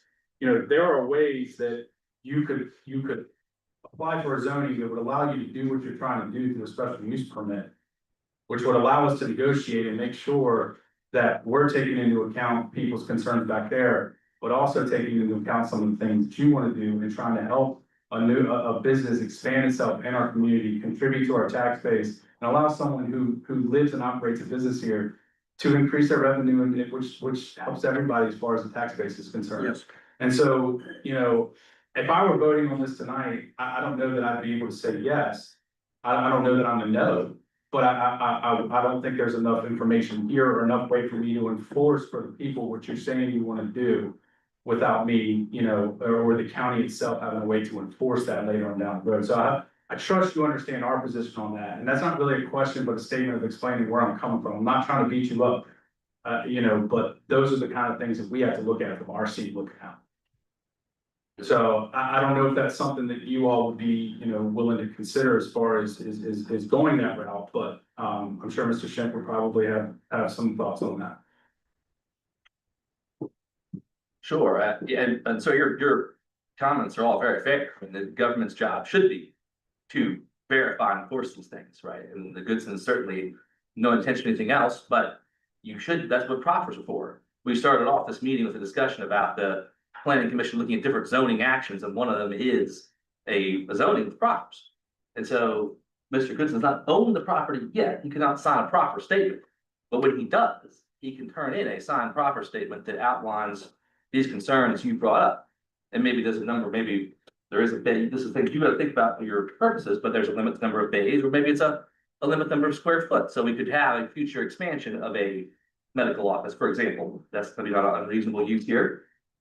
They're gonna use this proffered out. There are certain uses that might allow in B1 that would not be suitable for the county to see in this location, that you're not trying to do. And so there's a balance to that. You don't wanna pin yourself down and say, well, I could only ever do one use this piece of land. Because things can change over a long period of time, but for our purposes, I think there could be proffers submitted that would outline many of the concerns. Additional screening, there could be discussion about additional landscaping. One of the things, we've talked this before, in the last meeting, you all don't have kind of a entrance corridor landscaping. But doesn't mean that we couldn't say, oh, we'll proffer, put say, a nice, a wood fence, something like agricultural along the frontage that spoke to that a little bit. I mean, it's not necessarily uncommon in the rural areas to see a metal farm building with a wood fence, tree line road. That fits a little more in the character than simply a building there with nothing around it to give it context of a rural area. So these are things that I've heard that I think can be addressed. Now, I don't know if we'll, you know, that maybe tonight, we can't address them all tonight, but they can be either the commission could say, look, here's our concerns, and do this on the board, we want to see these addressed before the board votes, or we can come back here with, you know, basically a proper statement that addresses the items that are brought up here. Well, yeah, and I appreciate that, and you know as well as I do, Mr. Schimpf, that I can't, with this type of request for special use permit, I can sit up here and ask you for whatever the heck I wanted to in your conditions, as long as it was for the public good, or public, what is the term you use? Health, welfare, public health and welfare and safety, but I can't do that in this situation, and so I have to express to you what my concerns are, and I hope that those can be addressed through proper, should that be the route that you choose to go. Yep, do we understand? And proffers are good, but you still have to look at where you're putting this property and if it actually fits the location where you're trying to put it. Yes, there are a lot of uses permitted by right. To me, when I'm looking at this list, that might blend in with the residents that's there. I just don't see an auto shop being there as a perfect fit. I mean, I understand you said something about a medical clinic. Yeah, as a use by permit, that will complement that area more than an auto shop. You know, offices will. And I don't know about anybody else, but I just don't think that this is a good fit for that community. Yes, I do understand from my senior citizens. Hey, I'm a senior citizen, you know, I'm 61 years old, so I'm gonna be there one day. I mean, I don't care to tell my age, but I understand that as you get older, there are certain things you just don't want to have to deal with. You want a nice, comfortable living place where you can move around without a lot of traffic, with a lot of concerns. And bringing that auto place there, I see a big safety issue. I really do. Because they're so used to using that road for what they're doing to keep themselves in great condition and health. And now we're just bringing more traffic there to them. Now, if it was on 53, maybe, but that's a big maybe right now, because we don't know if VDOT is going to approve anything or not. And then basically you're saying it's going to cost more money for you to build that instead of coming off of. So it's costing you more money, but then by building it on 53, but it's costing them their livelihood if you come off of their road. So that's where I. Anybody else have any other questions? Thank y'all. Thank you. Now that we've ended the public hearing and had rebuttal from the applicants, that we open the discussion for the planning commission. Does anybody have any comments? I made mine.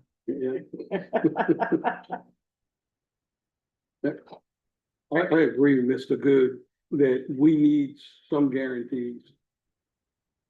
There's gotta be a way, there's too many things that were proposed that never end up happening the way it was proposed. I agree also. I think I would be shirking my duty to the community, to advance this to you.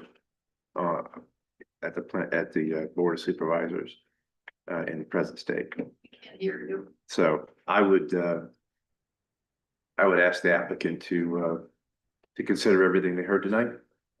And if it meets their direction where they want to go, to bring us something that addresses those concerns and that we could, in good faith, send to the supervisors with a positive recommendation. But for me, as it sits, I couldn't go forward with this. I would have to defer it or say no to it. Other comments? Here. Do I have? I too think some careful thinking needs to be done in the context of everything that's been said and see where we are. I would just recommend if you all are going to defer, and obviously, I might be stepping out of line here, but this is a small family business and they're not a major developer. If there's not intent on your part to get to a yes on this, if you can't see your way getting to a yes, I could potentially see myself getting to a yes. A lot of the things that I brought up, and it's a long list of things, are addressed because I owe a duty to everybody in the room, the small business owner that lives in the county and operates in the county, as well as the people who live in the villages of neighbor.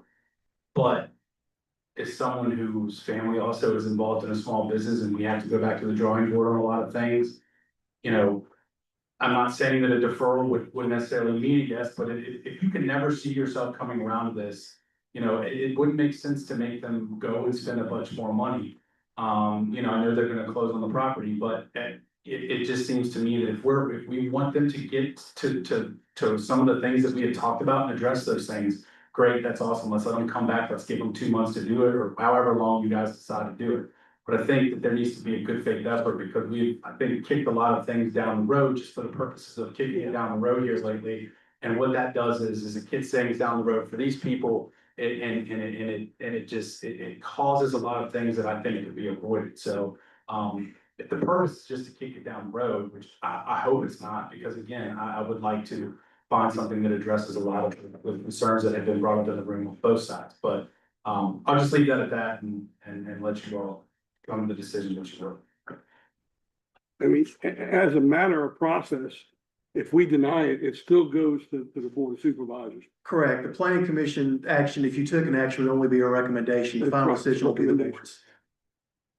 But if we defer, it stays with us. Right. That's how you understand. Well, I appreciate what you said, Mr. Goode.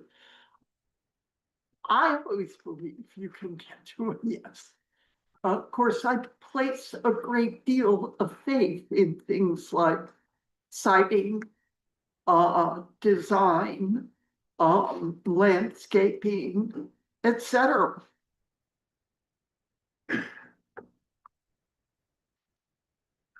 That's my answer to your question.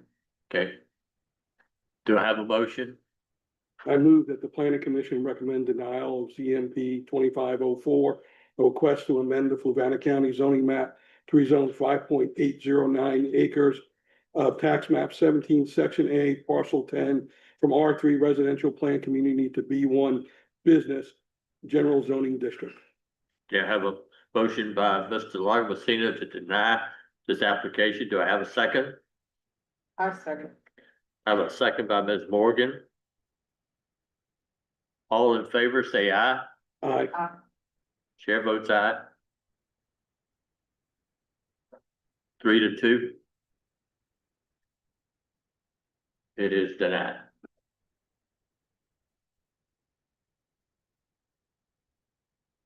Thank you. Okay.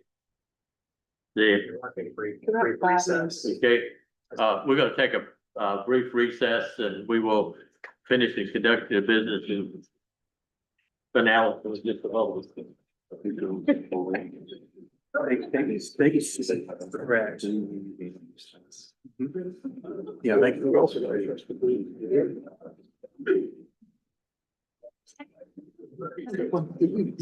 If we keep deferring it. I was waiting for that. No, I'm not saying. I'm not. It's a lot of days. They're all. So what they can do now.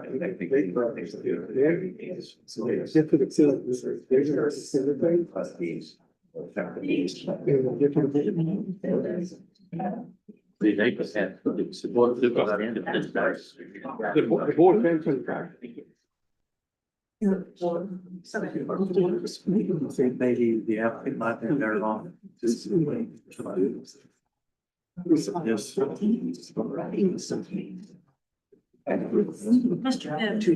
Yeah.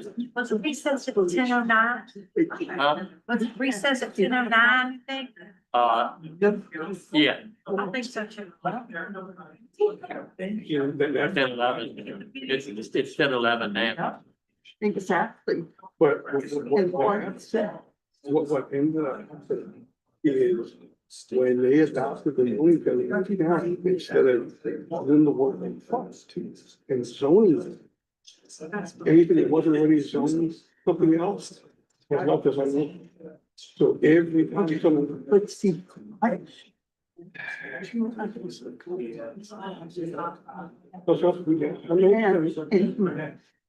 The disconnect between Montana is crucial. Because they Break them. That's the only.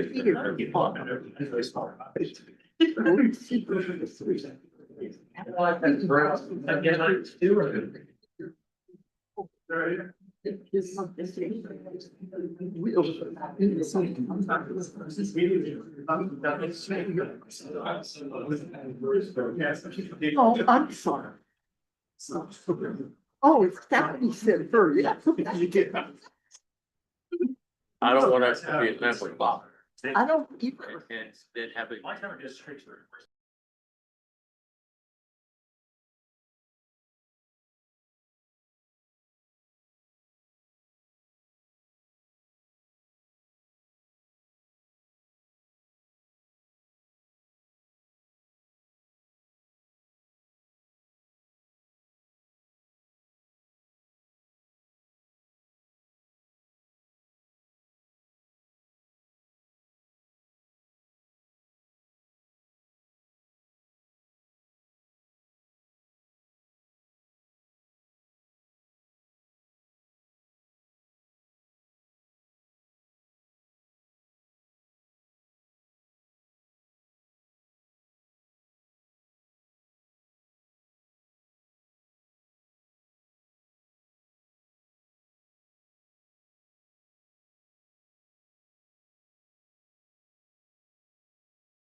We're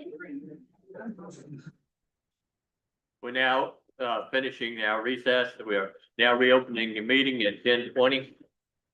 The next items of business are unfinished business.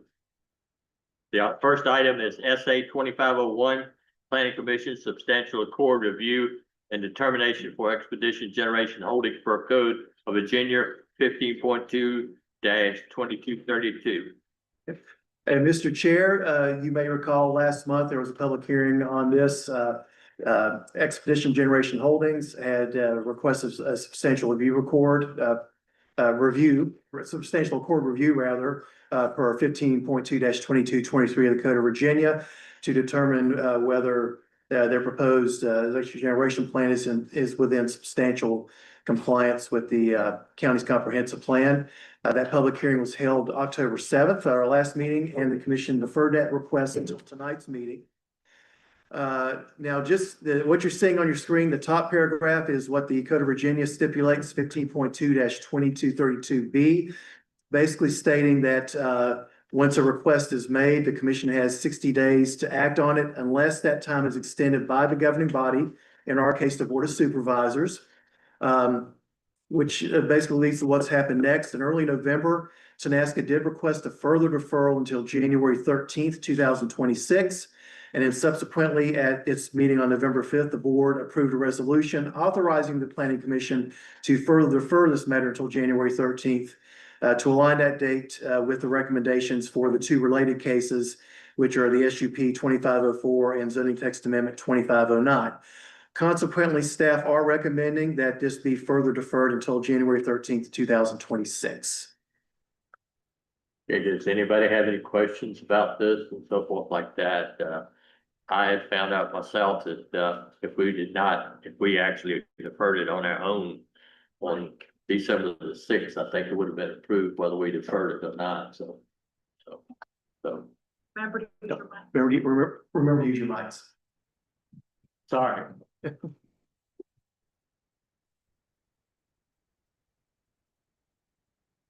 Do we need any discussion on this, or does anybody have a motion?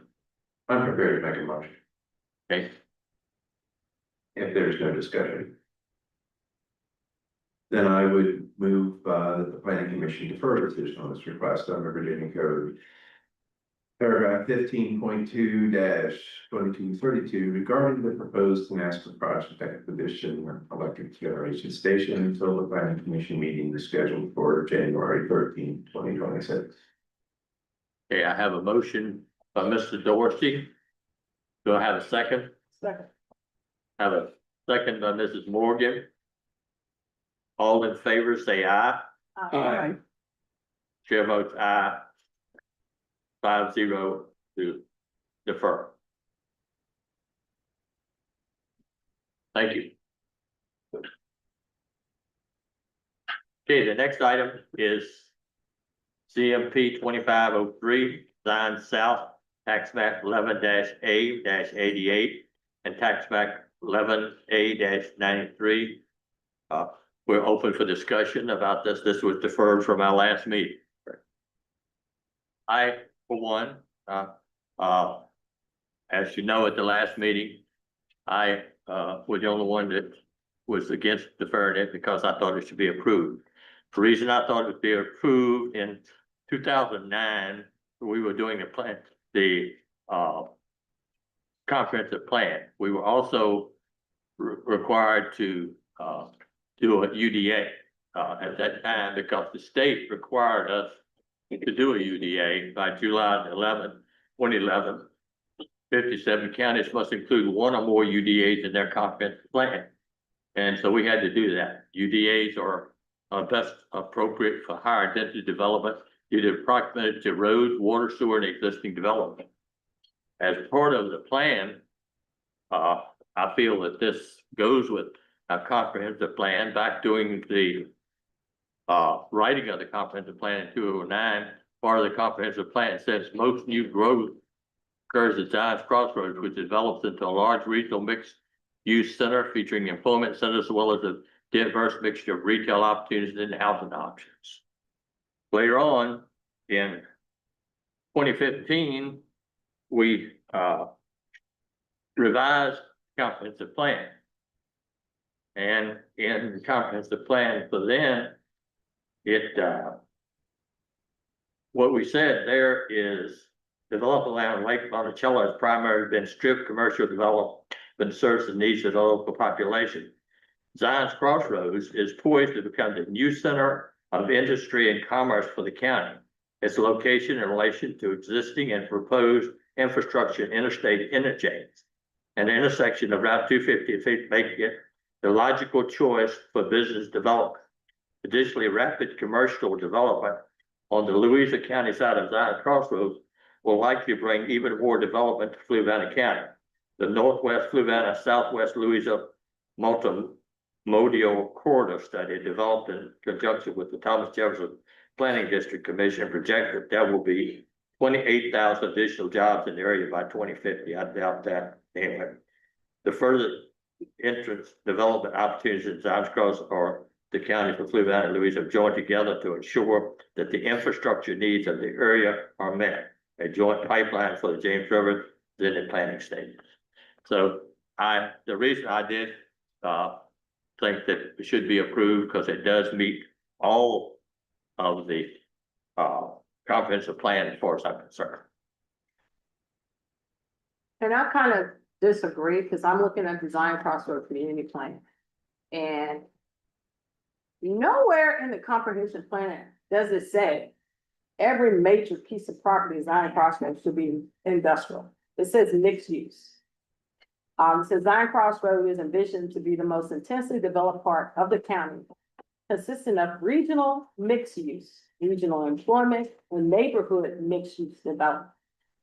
But it looks like here recently, every single thing that has been rezoned is industrial in Zion Crossroads. Everything. So where is the mixed use that we all keep saying we're looking at the comprehensive plan? Where is the mixed use in Zion Crossroads? There's the opportunity there, but people. There's not much left. The people have to come forward to do it. There's not much left. And I've been listening to all the people in Zion Crossroads, where I live, who are totally against all this industrial crap that we're putting in Zion Crossroads. Those are their words, not mine. All they're seeing is I want. Down on 250, down on 15, we've been bombarded with a bunch of warehouses or potential warehouses. Things get rezoned. They say one thing is going to happen and then it doesn't happen. Pure example, Vaughn's properties. We have Amazon coming up there that wasn't initially there. We don't really, to this day, don't know what they're putting there because no one has said exactly what they're doing there.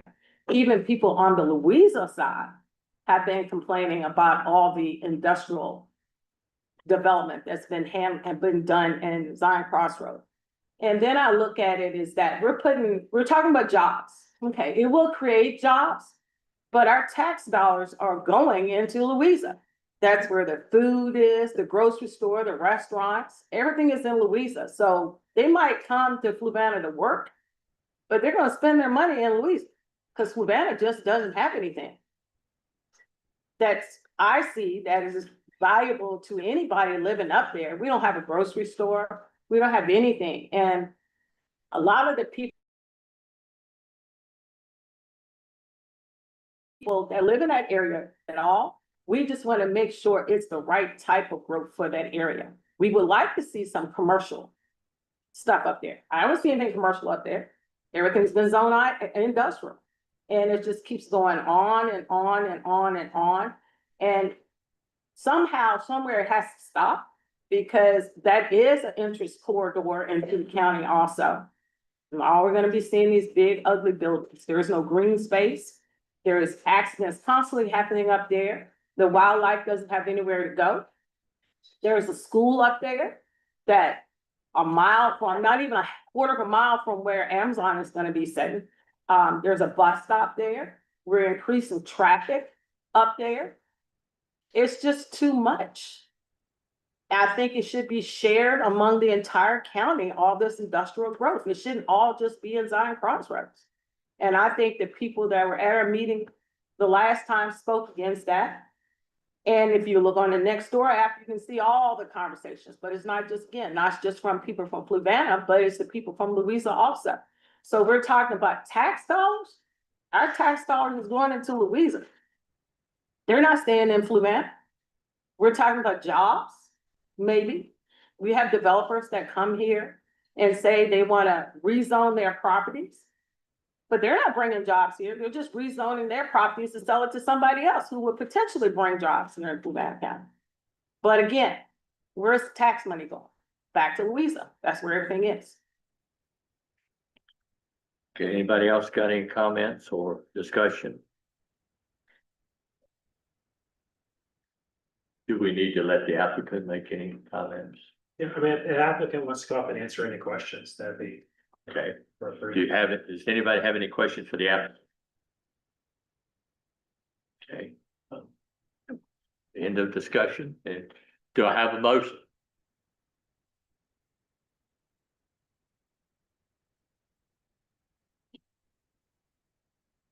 I'm just gonna put this motion out. I move that the planning commission recommends denial of ZMP 2503.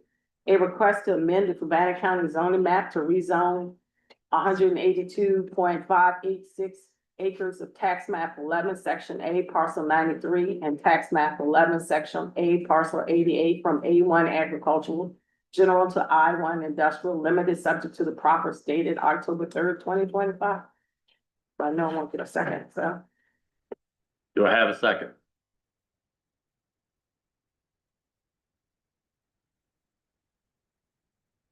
Do I have another motion? I move that the planning commission recommend approval of ZMP 25-03 to request to amend the Fluvanna County zoning map to rezone 182.586 plus or minus acres of tax map 11, section A, parcel 93, and tax map 11, section A, parcel 88 from A1 agriculture to general to I1 industrial limited, subject to proffers dated October 3rd, 2025. Okay, I have a motion to approve. Do I have a second? Second. Do I have a second from Mr. Dorsey? All in favor, say aye. Aye. Aye. Chair votes aye. So 4-1, it is approved.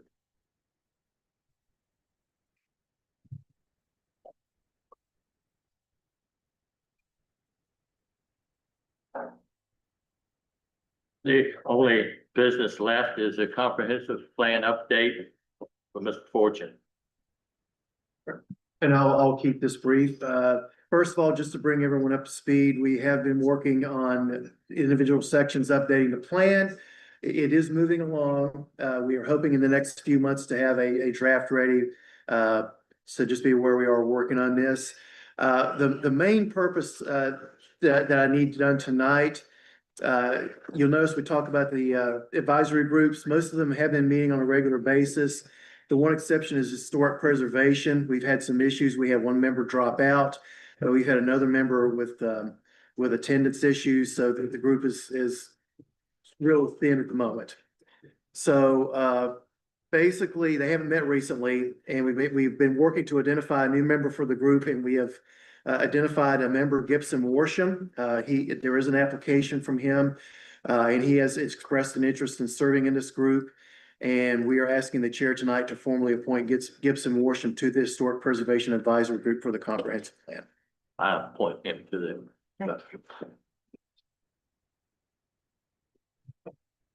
But I'll take any questions the group may have about the plan process itself. Does anybody have any questions about the comprehensive plan? I'm hoping that as time goes on, we'll get more to be able to have more discussion, in-depth discussion. Me too, sir. At one time, I suggested if we haven't needed to, we may have to have an extra meeting just for work session, because back years ago, we used to have 2 meetings a month, and that was our regular thing. We had one was a work session. Back when the stuff I was talking about earlier, we had COVID. Mr. Chairman, did that include having a working session, a work session with the board before we pass the work on to them? I don't remember us doing that, but we met twice a month. That was our regular Right. stuff, back then. If I, there's no other business, like if I have a script here.